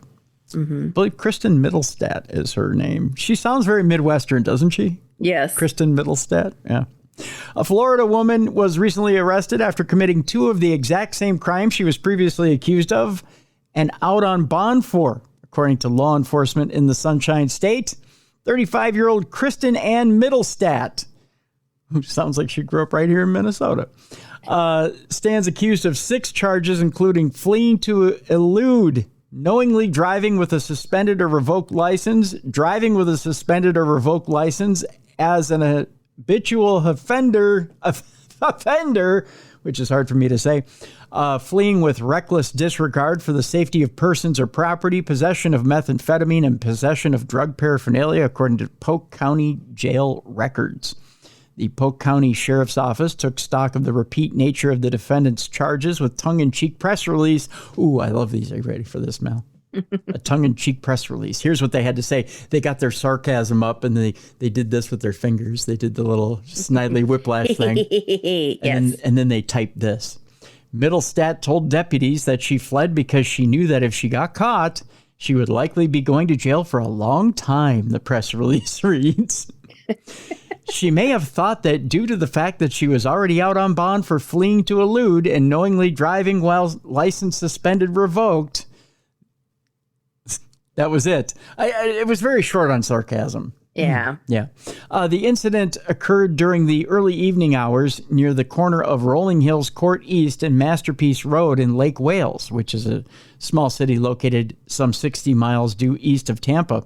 A deputy says Middlestat was swaying left of the middle of the roadway in a silver Ford Mustang convertible, which prompted him to briefly follow the car after attempting a traffic stop, according to an affidavit complaint filed in Polk County Court. He said, I utilized my patrol's vehicle emergency lights and sirens to conduct this traffic stop, the deputy wrote. And then he said the vehicle then increased speed from approximately 40 miles an hour to 60 miles an hour and fled. The defendant allegedly exceeded the speed limit, but barely while giving chase, according to the sheriff's office. Then it got a bit worse. As the woman approached the intersection with a highway where other vehicles were backed up to approximately 100 yards, the fleeing car proceeded into oncoming traffic briefly until cutting through the Sunoco gas station parking lot, because that's where you shake them, right? Mm-hmm. Yeah. Then the first deputy lost track of Middlestat. Ooh, good maneuver then. Got to remember that one for future use. To cut through a gas station to lose the police. Yeah, there you go. There you go, kids. There's your tip for the day. Other deputies soon arrived in the vicinity, and the Mustang was found again, still on Masterpiece Road. Again, law enforcement tried to perform a traffic stop. Again, Middlestat allegedly hightailed her muscle car away from the flashing lights and wailing sirens. Eventually, the deputies pulled a so-called pit maneuver, that again, precision immobilization technique, to end the chase, which entails another vehicle forcing the fleeing vehicle into an abrupt sideways turn so that the driver of the pursued car loses control. Well, that's not good if you're on meth. You can get all jittery and flip that sucker. Middlestat was then arrested and Mirandized, the sheriff's office says. Then she allegedly expressed those fears about her continued liberty. Liberty, liberty, liberty, liberty. I just wanted to put that in your head. Post Miranda warning, Kristen advised that she had fled from law enforcement because she did not want to go back to jail for her driver's license. Kristen advised that she knew her Florida driver's license was revoked, and she admitted that she had smoked some methamphetamine earlier in the day, so she's a little jittery. The sheriff's office alleges that the defendant has had her driver's license revoked since 2009. Oh. Yeah. So she really shouldn't have been driving. Middlestat, by the way, is currently detained on $12,000 bond. Speaking of guys who probably shouldn't be out in Florida driving, our next story is just that. This man claims he doesn't remember anything. The man is accused of, you probably heard this story earlier in the week, Mally. Okay. Yeah, this is It made the news. Ooh, it made the news. Okay. This is kind of a serious story. I'll try to get into serious news voice for this one. Okay. This man was accused of forcing a couple on their way to Walmart into a deadly crash because he thought his ex was in the car. Oh, no, I didn't hear this story. You didn't hear about this? He thought his ex was in this car and he was going to run her off the road. Ooh. Yeah. The only problem? His ex wasn't in the car, and he killed a person. Yeah. Now this asshole claims he has amnesia. Whatever. Yeah. A 33-year-old Florida man is accused of killing a woman and severely injuring her boyfriend by drunkenly ramming their car off the road because he mistakenly believed his ex-girlfriend was in the vehicle. He told that to a judge on Thursday that he didn't remember anything about the incident. Yeah, right. Exactly. Yeah. The apparent case of amnesia came up during Kyle Hill's first virtual appearance in the 6th Judicial Circuit Court on Thursday. Now, Hill told Circuit Judge Philip Federico that he has no memory of allegedly sending 35-year-old, I believe it is Norbeliz Figueredo Campos, that's what it is, my apologies, and his girlfriend, 28-year-old Erzleni Blanco Medina off the road and right into a concrete pole. So basically they went off the road, boom, into a concrete pole. The pole then fell atop the couple's car, killing Blanco Medina and seriously injuring Figueredo Campos. During the hearing, Hill claimed that he was unable to answer questions from the court, according to courtroom footage obtained by Tampa NBC affiliate WFLA. Apparently, your car is not in good shape after the accident situation. Was that paid off? Federico asked, referring to Hill's pickup truck that was upside down following the crash. I don't remember anything, sir, Hill responded. As previously reported by Law and Crime, the police said that after Hill and his ex-girlfriend had an argument Sunday night, she hopped in a car and left with a friend to kind of set up the scenario. Hill then allegedly jumped in his own vehicle and drove south on 34th Street near 30th Avenue North in St. Petersburg in search of her. Hill then spotted a Honda, which he thought she was riding in, and allegedly proceeded to aggressively chase and harass the Honda for several blocks. While chasing a car, he called her again and said, I got you. I'm going to kill you, your friend, and myself. That according to Chief Anthony Holloway. He told that to reporters at a press conference. It gets worse from there. The car that he was chasing was not his girlfriend's car. Now, you would think if he was chasing this car, drunk or not, he would know that that was her in the passenger seat, right? Mm-hmm. He would see those two people. Actually, inside the Honda were the victims, both of whom were recent immigrants from Cuba who were on their way to a local Walmart. Police allege Hill forced the Honda off the road and over the sidewalk near 17th Avenue North, where it smacked into a concrete pole, which fell and crushed the car. Blanco Medina died while Figueredo Campos suffered serious injuries, including a broken femur and 2 broken ankles. Hill lost control of his vehicle and crashed into a tree in the median, police said. In addition to him traveling 60 miles an hour in a 35-mile-an-hour zone, Hill's blood alcohol level was at 0.185, which was more than twice the legal limit of 0.08, according to police. Initially charged with DUI manslaughter and vehicular homicide, he now stands accused of first-degree murder and attempted murder. He used his car as a weapon, Holloway said. Figueredo Campos immigrated from Cuba and had been in the U.S. for about a year and a half. His girlfriend arrived a few months ago. Blanco Medina was talking on the phone. This is the sad part, Mally. Okay. Medina's talking on the phone with her father and her 9-year-old daughter during the incident and told them that she feared for her life. Her family members heard the crash and heard her die. Oh. Yeah. Isn't that something?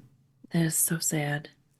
The victims' families spoke at the press conference about the excitement that Figueredo Campos had when his girlfriend joined him in the U.S. His dream, obviously, was to bring his girlfriend, his partner, here with him so she could provide for her daughter and her parents in Cuba, his aunt said in Spanish. They were very ambitious when they got here. Nicole Galvin, Figueredo Campos's cousin, described her as always happy and never dull. You would go to her house and you would always hear music and she would always be dancing, she said. Her and her boyfriend would always have music and always just be a brighter and more positive vibe to anyone who is dealing with anything around them. They never had problems with anybody, not a single soul. I'm just disgusted by the entire thing. Right. I don't know. They need to lock this guy up under the fucking jail. Seriously. Look at this asshole. I'm so mad about the story. I really am. Well, it sounds like he was abusive before this. Yeah. I mean, if he's trying to kill his girlfriend, I'm sure he's done something in the past. Yeah. Seriously. They need to lock him up. He should get first-degree murder. Mm-hmm. I know he should. First-degree manslaughter is not good enough. Nope. First-degree murder, lock him up. Seriously. All right, let's switch gears. We're going to Massachusetts. A few weeks back, we were talking to the author of Chained Birds about drug-soaked papers being snuck into jail by attorneys. Mm-hmm. It was kind of an interesting little discussion. It was a side discussion as part of the subject we were talking about. And I've heard of this phenomenon before, right? Mm-hmm. I thought it was kind of an interesting little sidebar. Well, there's an actual story out there this week about a Massachusetts attorney that's pled guilty to smuggling marijuana-soaked papers into a detention center. I mean, talk about convenient. Right. You don't have to. Why would you risk everything for that? Right. Well, I mean, not only that, but I'm looking at the simpler thing here, Mally. It's paper already soaked in marijuana. You don't have to roll it. I mean, you just, right? Mm-hmm. I don't know. Maybe. But wouldn't it smell? You would think. I mean, you would think a drug sniffing dog would be able to pick that up. Mm-hmm. I don't know. But, it's the whole drug soaked paper thing to me is brilliant. I mean, most of the time it's coated in like in an LSD form or they put Molly on it or whatever they put on it. Mm-hmm. Normally it's a hallucinogen. It's not marijuana. That I think that in itself is probably how they got popped, right? Mm-hmm. Well, Teresa Marie DeJoseph participated in a 4-person conspiracy to bring contraband into the facility. A Massachusetts attorney pleaded guilty Wednesday to participating in a conspiracy with 3 others to smuggle contraband into a federal detention center in Rhode Island. 51-year-old Teresa Marie DeJoseph conspired with 3 other individuals in late 2023 to smuggle 10 papers soaked with K2, again, synthetic marijuana, into the Donald W. Wyatt Detention Center in Central Falls, Rhode Island, according to acting U.S. Attorney Sarah Mirren Bloom. Investigators say she had a personal relationship with detainee Sean D. Hart, who's all of 47 years old, and used a visiting room meant for attorneys conducting legal work with clients to meet with him multiple times. During an attempt to visit with Hart on December 1st of 2023, Wyatt correctional officers seized 10 sheets of paper that appeared discolored, thicker than normal, and to have been wet and dried from DeJoseph. The papers were tested at an FBI lab that confirmed that they had contained Schedule I controlled substances. DeJoseph pleaded guilty to 1 count each of possession with intent to distribute a controlled substance analog, conspiracy to distribute a controlled substance, and providing a prohibited object to the inmate. She also admitted to making a false statement to the FBI during their investigation, according to Bloom. DeJoseph's sentencing, by the way, scheduled for June 12th. So if it's K2, I wonder if the smell isn't as bad, and if you can ingest that then off the paper, because normally with those papers, you ingest the paper. You don't smoke it. You don't light it. Sometimes you can smoke it and light it, but that does produce an odor. But I wonder if you don't just ingest it. I don't know. It's interesting. Yeah. Like, does it dissolve? Maybe, or if you put it on your tongue, maybe the chemical just dissolves onto the tongue and then goes into the bloodstream. Maybe it's a faster... We have so many questions. I know. It's not like I want to try it. But... Exactly. We're not trying to manufacture it. We're just curious. Right. But yeah, interesting. Okay, so we're just one story away from not safe for work, but we are going to talk food. So if you're ready for this, we're going back to Florida. When you're really hungry for pizza, Mally, what's the one thing that could stop you from getting your pizza? That could stop me from getting it? Mm-hmm. If the wait time is forever. Well, I'd be like, screw it. I'll just figure out something else. You're very close on this story. There's one thing that stopped a Florida couple from getting their pizza, and it was the wait time. Okay. Because an alligator was blocking the pizza delivery. Oh. Turns out that police had to step in when an alligator was blocking a pizza delivery in Florida. A Florida police officer ended up delivering a pizza to a resident's back door after the delivery driver arrived to find an 8-foot alligator in the driveway. This happened in Bradenton, Florida, where the police department shared body camera. Yes, there's body camera footage on social media showing the scene that unfolded when an officer was called about a large alligator in the neighborhood. The officer located the alligator underneath a resident's car in their driveway and was awaiting a Florida Fish and Wildlife Conservation Commission trapper when someone else arrived. And that would be the pizza delivery driver, who ended up beating the conservation driver to the scene. The officer stopped the driver, alerting her to the alligator between her and the customer's front door. After a brief discussion, the officer agreed to take the pizza to the customer's back door. That sounds dirty. I know. I've seen plenty of films with this exact same scene. Uh-huh. I got a pizza for your back door. It's full of sausage. How much? It's free if you'll just take it, if you know what I mean. Oh, I'll take it.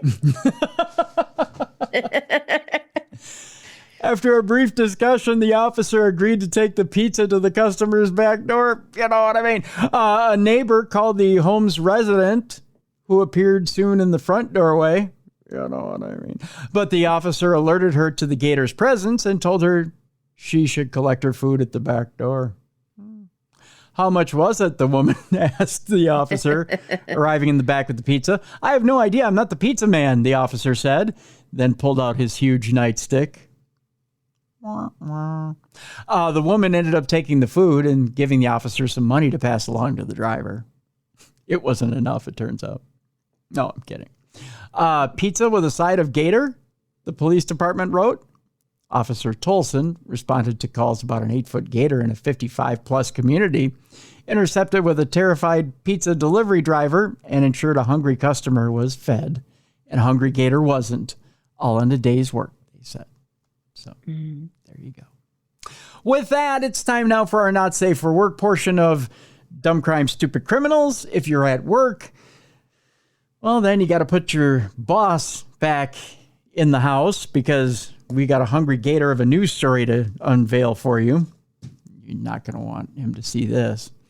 And if you've got kids that are out there, you're going to want to put earmuffs on them in 5, 4, 3, 2, 1. Here we go. The first story has to do with what happens, Mally, after you've had that pizza and you're trying to pass a diamond. Okay.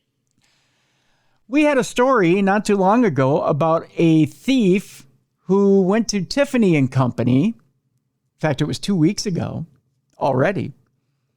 Went to Tiffany and Company and decided he was going to just steal $770,000 worth of gems and swallow them because you can't get them if they're in my stomach.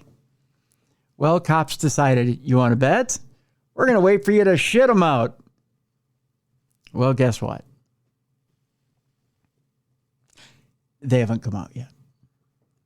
Oh, really? Yeah. 2 weeks after a convicted thief allegedly swallowed valuable diamonds from Tiffany & Company, the hospitalized suspect, yes, he's still in the hospital, apparently has not yet passed those $770,000 worth of gems, which are lodged in his stomach. That's got to be a little painful. Mm-hmm. Following his arrest last month, 32-year-old Jathan Glider was admitted to an Orlando, Florida hospital to await the expulsion of the jewelry. How would you like to be the medic that has to go through that? I know. I'd be calling in that day. Sorry.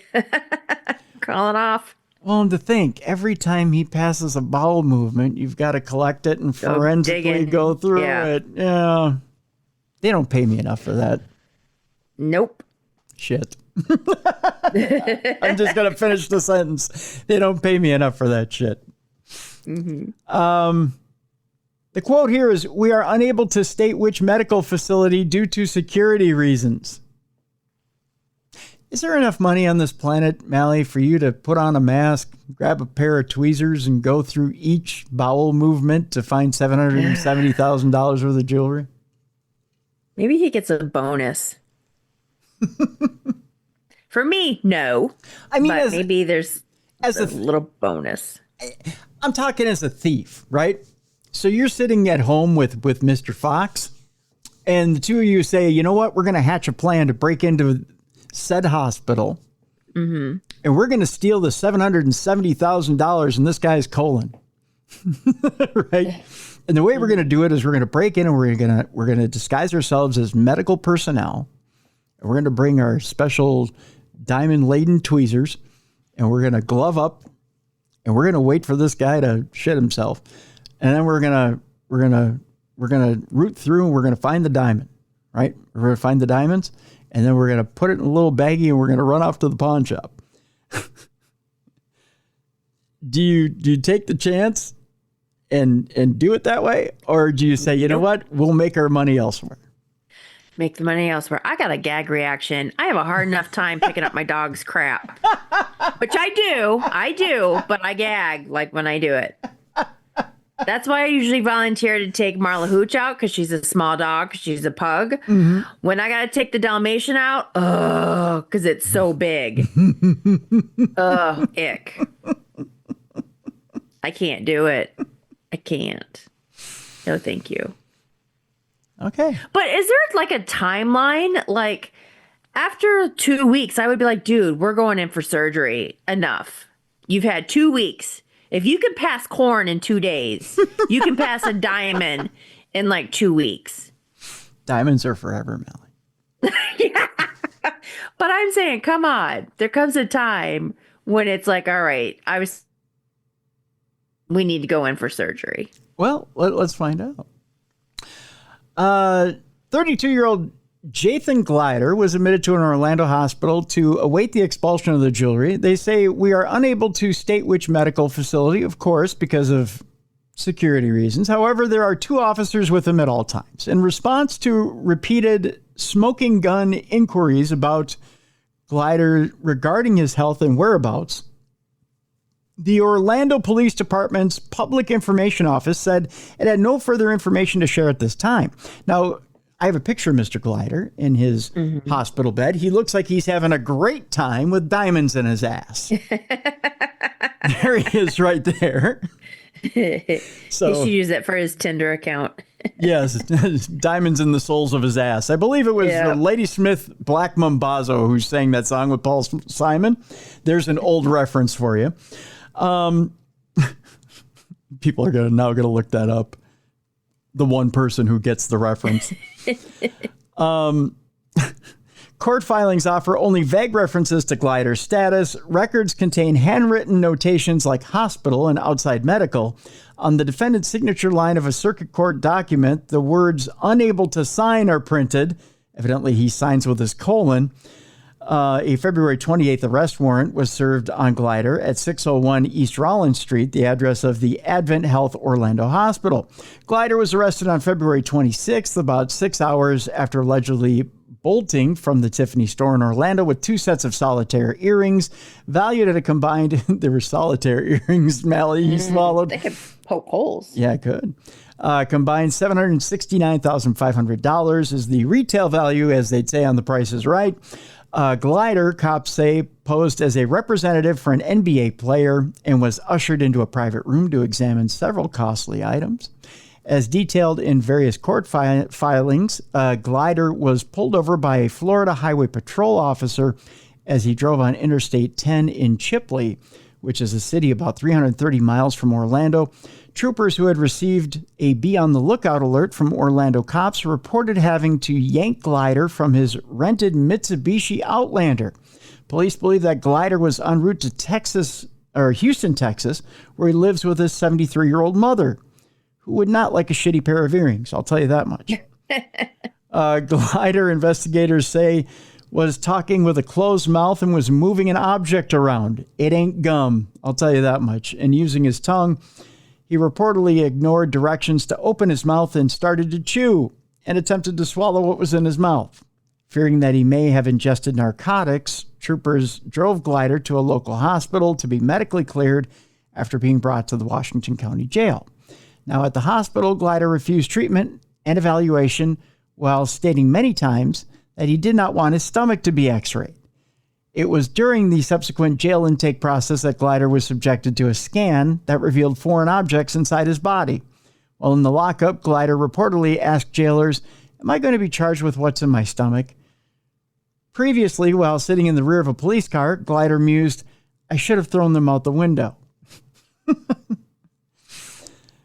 While a search of Glider's SUV did not turn up jewelry, cops found a variety of incriminating evidence, including price tags, one for $609,500, the other for $160,000. That matched the exact cost of the earring sets, stolen from Tiffany. A police evidence photo shows the tag sitting in an dashboard tray, not ashboard tray, same thing. A review of court and law enforcement records reveals that Glider is a prodigious thief, a convicted felon whose rap sheet dates back nearly 20 years and includes convictions for resisting arrest, assault, narcotics possession, and theft. Many, many theft cases. Now, as far as Mally's question. By the way, he's snatched earrings and Rolexes in the past, neither of which have ended up in his ass, but that's another thing. Oh, that's good. Yeah. But there's a first for everything. That's right. There's a first for everything. Will they cut into him? There's nothing listed as of yet as to whether they're going to do surgery. But I think there's probably a statute as to whether they can or not. They have to get a court order to do so because it's infringing on his rights to do surgery. They have to wait for it to come out naturally. So you can't force him to do surgery in order to get it out. There has to be an injunction. Gotcha. Mm-hmm. So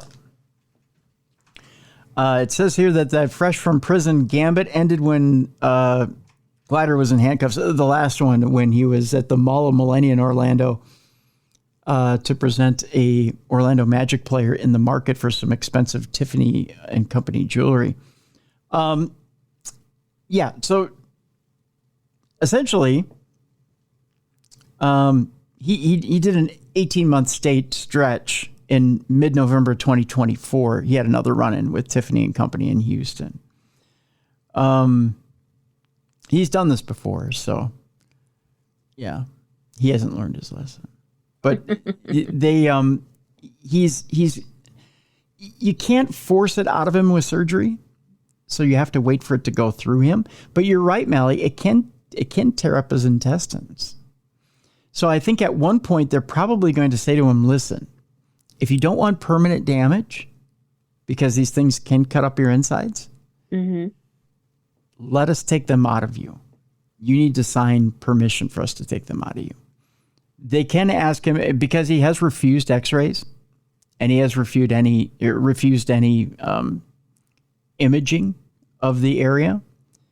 they could say, for your health, to avoid internal bleeding and dying of internal bleeding, let us do some imaging and see where it's at. Mm-hmm. If he agrees to it, then they can find out where it's at in the colon and figure out whether they can wait it out and if he's in any danger. And if he's in danger, then what they'll do is, at that point, either recommend surgery or say, you know what, this will pass. This too shall pass. Yeah. And they'll let it come out naturally. And then they can recover the evidence and then they can charge him appropriately. But they can't do anything until then. So it's an interesting case. But yeah, you do have certain autonomous rights. They can't just go in and take it from you. You do have to... You do have certain autonomous rights over your body. They can't just go in and take it. So, all right, our next story, Mal. Get ready for this. Speaking of it, going in and just taking it, we're going to go to a funeral home where an embalmer is busted for a funeral home horror. A 34-year-old woman cut off a male corpse's genitals. Yeah, fun stuff, huh? An embalmer at a Texas funeral firm used a scalpel to mutilate a sex offender's corpse, then stuffed the decedent's covered penis in his mouth. Oh. That's a good way to send him to the afterlife, I guess, right? Yeah. Yeah. The shocking incident occurred last month at Memorial Mortuary and Crematory in Houston and resulted in the arrest of Amber Page Loudermilk, all of 34 years old, for abuse of a corpse, which is a felony. Investigators have identified the dead man as 58-year-old Charles Roy Rodriguez, who is a registered sex offender who lived in Brookside Village, which is a Houston suburb. Rodriguez was convicted of sexually assaulting a 31-year-old woman and was judged a moderate risk, according to the Texas Offender Registry, which lists him as being required to remain on the registry for the entirety of his life, which is now over. As detailed in a court filing, within minutes of funeral company management learning of Rodriguez's criminal history, a crematory employee told a coworker that she observed Loudermilk cutting off the decedent's penis halfway and stuff it in his mouth. That's a direct quote. Just figured I'd let you know that. By the way, here's a picture of Ms. Rodriguez looking really, really cool, like Eazy-E. Yeah. Easy. She's like, don't mess with me. That's right. Don't push me because I'm close to the edge. As detailed in a court filing. Oh, I told you that part already. Upon learning of the mutilation, a memorial mortuary and crematory manager went to the cremation room to look for themselves to see what exactly was going on, and noticed the genitals had been mutilated and the penis was in his mouth. Now, there's two reactions that can happen here, Mally. One is to go, oh! The other is to go, oh, good show. Right? Provisional embalmer told cops that she witnessed Loudermilk stab decedent Rodriguez twice with a scalpel in the groin and then cut off his penis and place it in the decedent's mouth. Would you like to know what Ms. Loudermilk said at that time? Is she a friend or a relative of the person that got assaulted? Because that seems personal. It kind of does, doesn't it? Mm-hmm. Ms. Loudermilk said, you didn't see anything. According to one worker who told police she perceived the statement to be threatening, as in, you didn't see anything. Mm-hmm. According to investigators, a funeral director said she saw Loudermilk fondling the mouth of the decedent, adding that the decedent's penis was in his mouth. Loudermilk, the director said, responded by quickly covering the groin area with a towel and stated that the decedent had a lot going on with him. Well, not anymore. You cut it off. There wasn't anything going on with him. Yeah. A judge set Loudermilk's bail at $5,000 with the condition that defendant may not be employed as an embalmer while this case is pending. And it was in capital letters. Texas Funeral Service Commission records list Loudermilk's specialty, that's in quotes, as embalmer, and her license status as suspended, air quotes. Loudermilk's home address is listed as a Houston property owned by her 67-year-old mother. Nobody knows yet as to whether her mother is in the family business as well. Just saying. Which is cutting off penises, not an embalmer. Yeah. It doesn't say whether she has a personal connection to the decedent, but evidently she just takes sex abuse personally. Yeah. Really personally. Mm-hmm. Like you take Very advantage. personal. Yeah, like you take advantage of somebody, I'm gonna cut your dick off. That kind of personal. So there you go. Well, if you think that's personal, Mal, I have a brand new treat for you. Okay. Turns out that a restaurant is going to have to pay compensation to 4,000 diners after teens added a little something to the hot pot broth. Oh, God. Let's just say it's got a little flavor of wang to it. Oh. That's right. Some gross teens filmed themselves urinating into the hot pot broth in China. Oh, God. Is that extra salt? Oh, stop. It's enough to put you off your dinner. A video has gone viral of two teenagers urinating into a hot pot broth. The boys were both 17 years old, and they were filmed taking a leak into a broth pot. I can't even say it. It's so disgusting. They were filmed taking a leak into a broth pot in a private room at a Shanghai branch of China's biggest hot pot chain last month. The restaurant, which is Haidilao, I believe it is, has offered to compensate 4,000 diners following a public outcry. Wow. 4,000. The teenagers were both drunk. There's a shock, according to Shanghai police, and they have now been arrested. The broth gained an unwanted new ingredient, but it was not served to any customers, they claim. I don't know that I believe that. Mm-hmm. It is unclear whether the hot pot was properly disinfected before it was used for new meals, however. Oh. Although urine is sterile. But still. Icky. The popular restaurant chain has now apologized, saying it replaced all hot pots and dining utensils. The restaurant only confirmed the incident on Wednesday after the video went viral. They wrote on social media in the early hours of February 24th, the two men urinating into a hot pot after dining in a private room at Haidilao branch on the Bund in Shanghai. Here's a quote. As management had never made contingency plans or given training for dealing with this type of incident, staff at our branch were unable to detect any abnormalities at the scene or uphold the safety of the dining environment. Gee, I don't know. Two kids whipping it out and pissing in the pot didn't attract attention to you? Yeah. Haidilao's owners are now dishing out cash reimbursements to all customers who dined at the branch from February 24th to March 8th. They will all be given a full refund as well as a cash compensation 10 times the amount they were billed for their meals. That's a start. Mm-hmm. That works. If ingested, urine can cause illness and even kidney damage. I don't know if a lot of people know that, but... I didn't. Yeah. Haven't you ever heard the old line by Ice Cube? Pee in your meat, make your blood skeet? Nope. It does. It's horrible for your blood system. This is because, again, it contains waste products, and drinking it can force your kidneys to work even harder or expose you to unnecessary toxins. So, yeah, just don't go drinking other people's urine, people. Okay. It's not good. I'll try not to. Yeah. This is not the first time someone has dumped personal waste into a Chinese broth, in case you were wondering.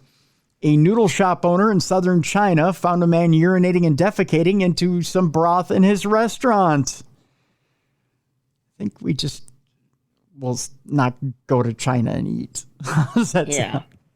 The owner discovered the security camera footage of the incident after noticing a foul smell from his beef broth. Oh, that was hard to read. And was suspicious it could be malicious behavior from a next-door restaurant. Authorities had to test a sample of the broth to confirm it contained traces of urine and human feces. The father of the next-door restaurant was arrested, but then was released later. Oh, he released all right. Yeah. Just saying. I think he released. And finally, we saved the best for last. We go back to Florida, where, yes, even the best lap dances at strip clubs can lead to trouble, Mally. Okay. A Florida man was arrested for a lap dance heist, which sounds like a great movie. I imagine Brad Pitt and George Clooney are in it, the lap dance heist. It's probably going to be on Amazon Prime.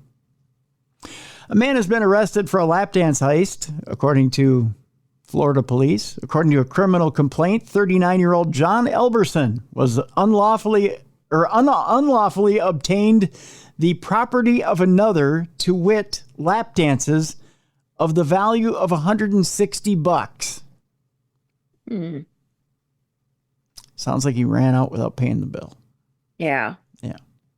Florida cops charged that the lap dances were the property of Rain Ladies and Gents, a Clearwater establishment that promises visitors an atmosphere of opulence and grandeur, and where every corner of our venue radiates an air of exclusivity.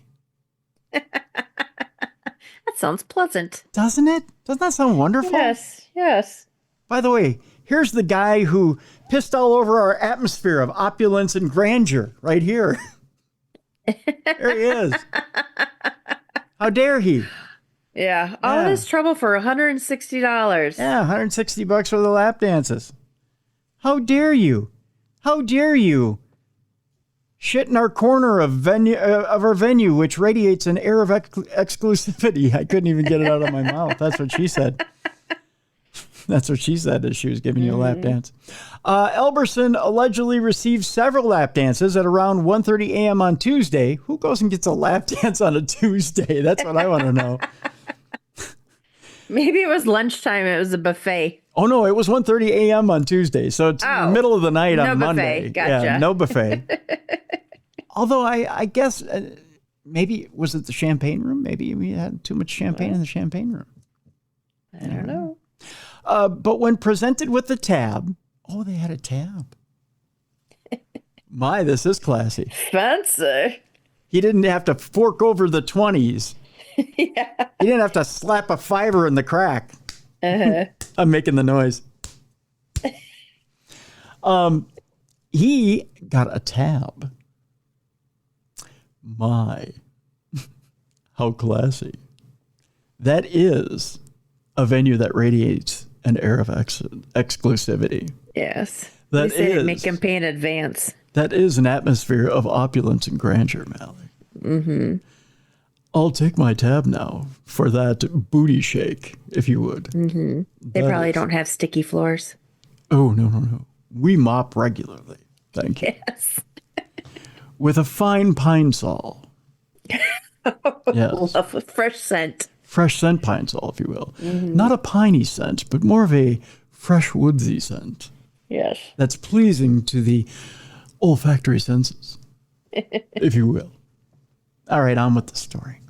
Mm-hmm. So he gets his tab at 1:30 a.m. Tuesday, but when presented with the tab, he notified the business that he did not have the funds to pay for the gyration ministrations.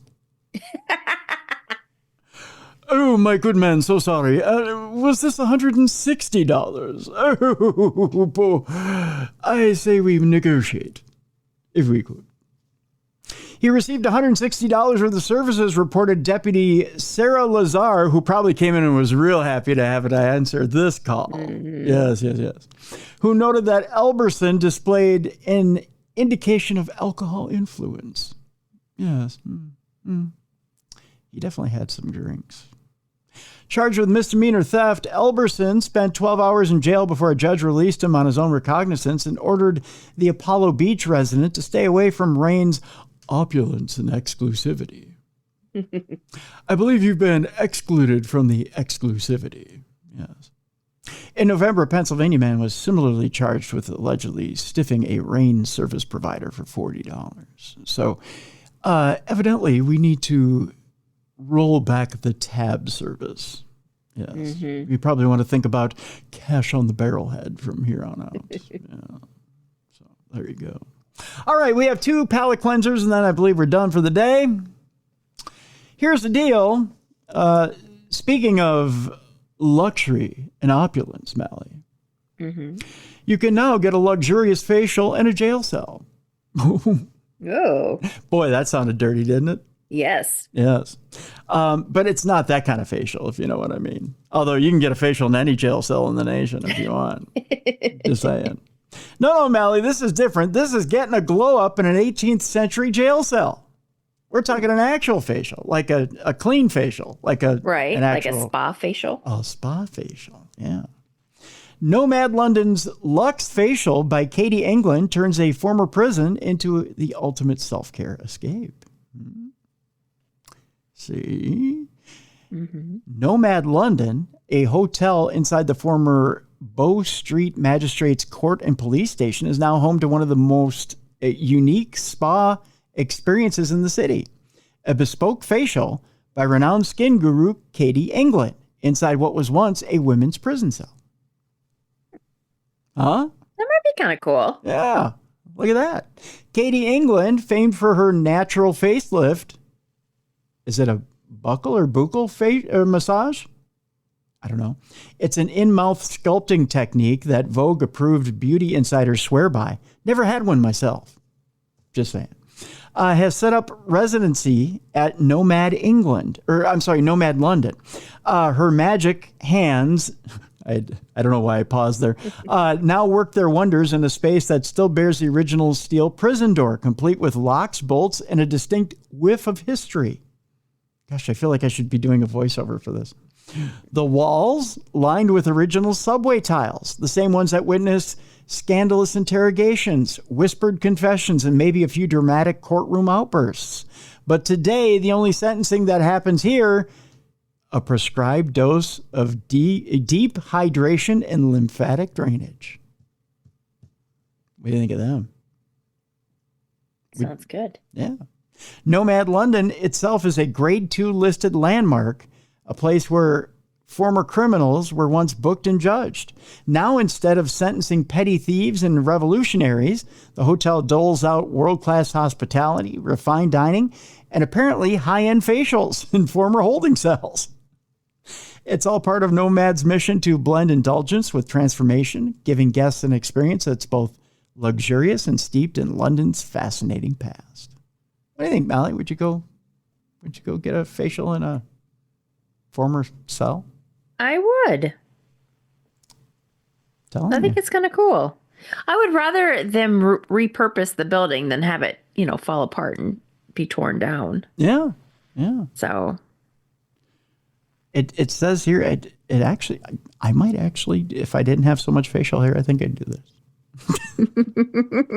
It says Katie England's facials are no ordinary skincare sessions. Her treatments focus on either deep nourishment, where reparative techniques breathe life into tired complexions, or massage-led sculpting, which revives skin function and contours the face like it's been hit in the gym. Her famous, I believe it's buccal massage, where she literally massages the inside of your mouth, has a devoted following for its ability to depuff, detoxify, and redefine the jawline. Each facial is bespoke, meaning Katie tailors the experience to your skin-specific needs, whether you've just stepped off a long-haul flight and need to erase the evidence of airplane dehydration, or you simply want to experience the hands of a skincare magician, you're in good company. Look at that. Mm-hmm. Plus, it's one of the world's 50 best hotels. Nice. You can't go wrong. Or can you? I don't know. Oh, you never know. You never but know. It sounds good. I do it. Yeah. And when you're done with that, why not stay up all night with a great cup of Malaysian coffee? Sounds good. But what's Malaysian coffee? Well, it's. Oh, I thought this was leading into the next story. It like is. There was something. It is Oh, okay. leading into the next story. But when I say stay up all night, I mean stay up all night with boy, with a good cup of Malaysian coffee. Gotcha. You know what I mean? Gotcha. Yeah. Okay. Now I know what you mean. And if you weren't watching the video, Mally got the hint. Nobody else did. Yeah. Singapore has banned Malaysian coffee after detecting that it has a bit of an erectile dysfunction drug in it. It's true, folks. Authorities warn consumers against drinking Kopi Penumbuk coffee after finding it contains. I've always had a problem with this word. Tadalafil. What is it? Tadalafil. That's what it is. Which is a prescription drug that contains serious health risks. In other words, it won't make your morning hard. It'll make something else hard. Yeah. Singapore has banned a Malaysian-made coffee product after authorities found it contained a prescription drug used to treat erectile dysfunction. I'm glad Singapore still has a food and drug agency that's working. The Singapore Food Agency said it detected tadalafil, which is a potent medication requiring medical supervision, in the instant coffee mix Kopi Penumbuk, which is being sold on local e-commerce platforms. The product was advertised with claims of enhancing male sexual performance. I've never had coffee that would help with male sexual performance before. Who drinks coffee before they get busy? I do not know anyone that does, but to each their own, I guess. That could lead to a whole new coffee chain, Mally. Sex bucks. Just saying. SFA has worked with various online e-commerce platforms to remove listings of the product and has issued warnings to the respective sellers to refrain from selling the product with immediate effect, the agency said in a statement. Tadalafil is a prescription drug that, if misused, can cause severe health complications, including heart attack, stroke, migraine, and priapism. By the way, if you don't know what priapism is, painful and prolonged erection. That's, if you're still up there 4 hours or more, go see your doctor. That warning. Ouch. Yeah. The drug is particularly dangerous for individuals with heart conditions, as it can lead to a sudden drop in blood pressure, especially when taken alongside nitrate-based heart medications. Consumers also have purchased Kopi Penumbuk, have been advised not to consume it. The agency has also directed those facing health concerns after consuming the coffee product to seek medical attention. So it's good stuff. Just saying. Look for it in a coffee shop near you. That's my big endorsement today. They say consumers should also exercise caution and be mindful of the risks associated with consuming food bought from unknown or unverified sources, and are advised to seek more information before making any purchase. So there you go. Coffee that'll make you stay up all night, Mel. Could you imagine if a bunch of people drinking Malaysian coffee before a ghost hunt? Oh my God. You're getting poked in the dark. Like, what the hell? I got a ghost in my pants. Yeah. That's no ghost. I'm being touched. I'm being touched. That's no ghost. You're pitching a tent. Yeah. Yeah. That'd be something.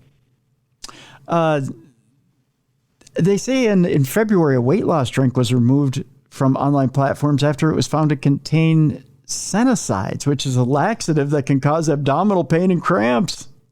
Oh. What are people doing putting out stuff like this?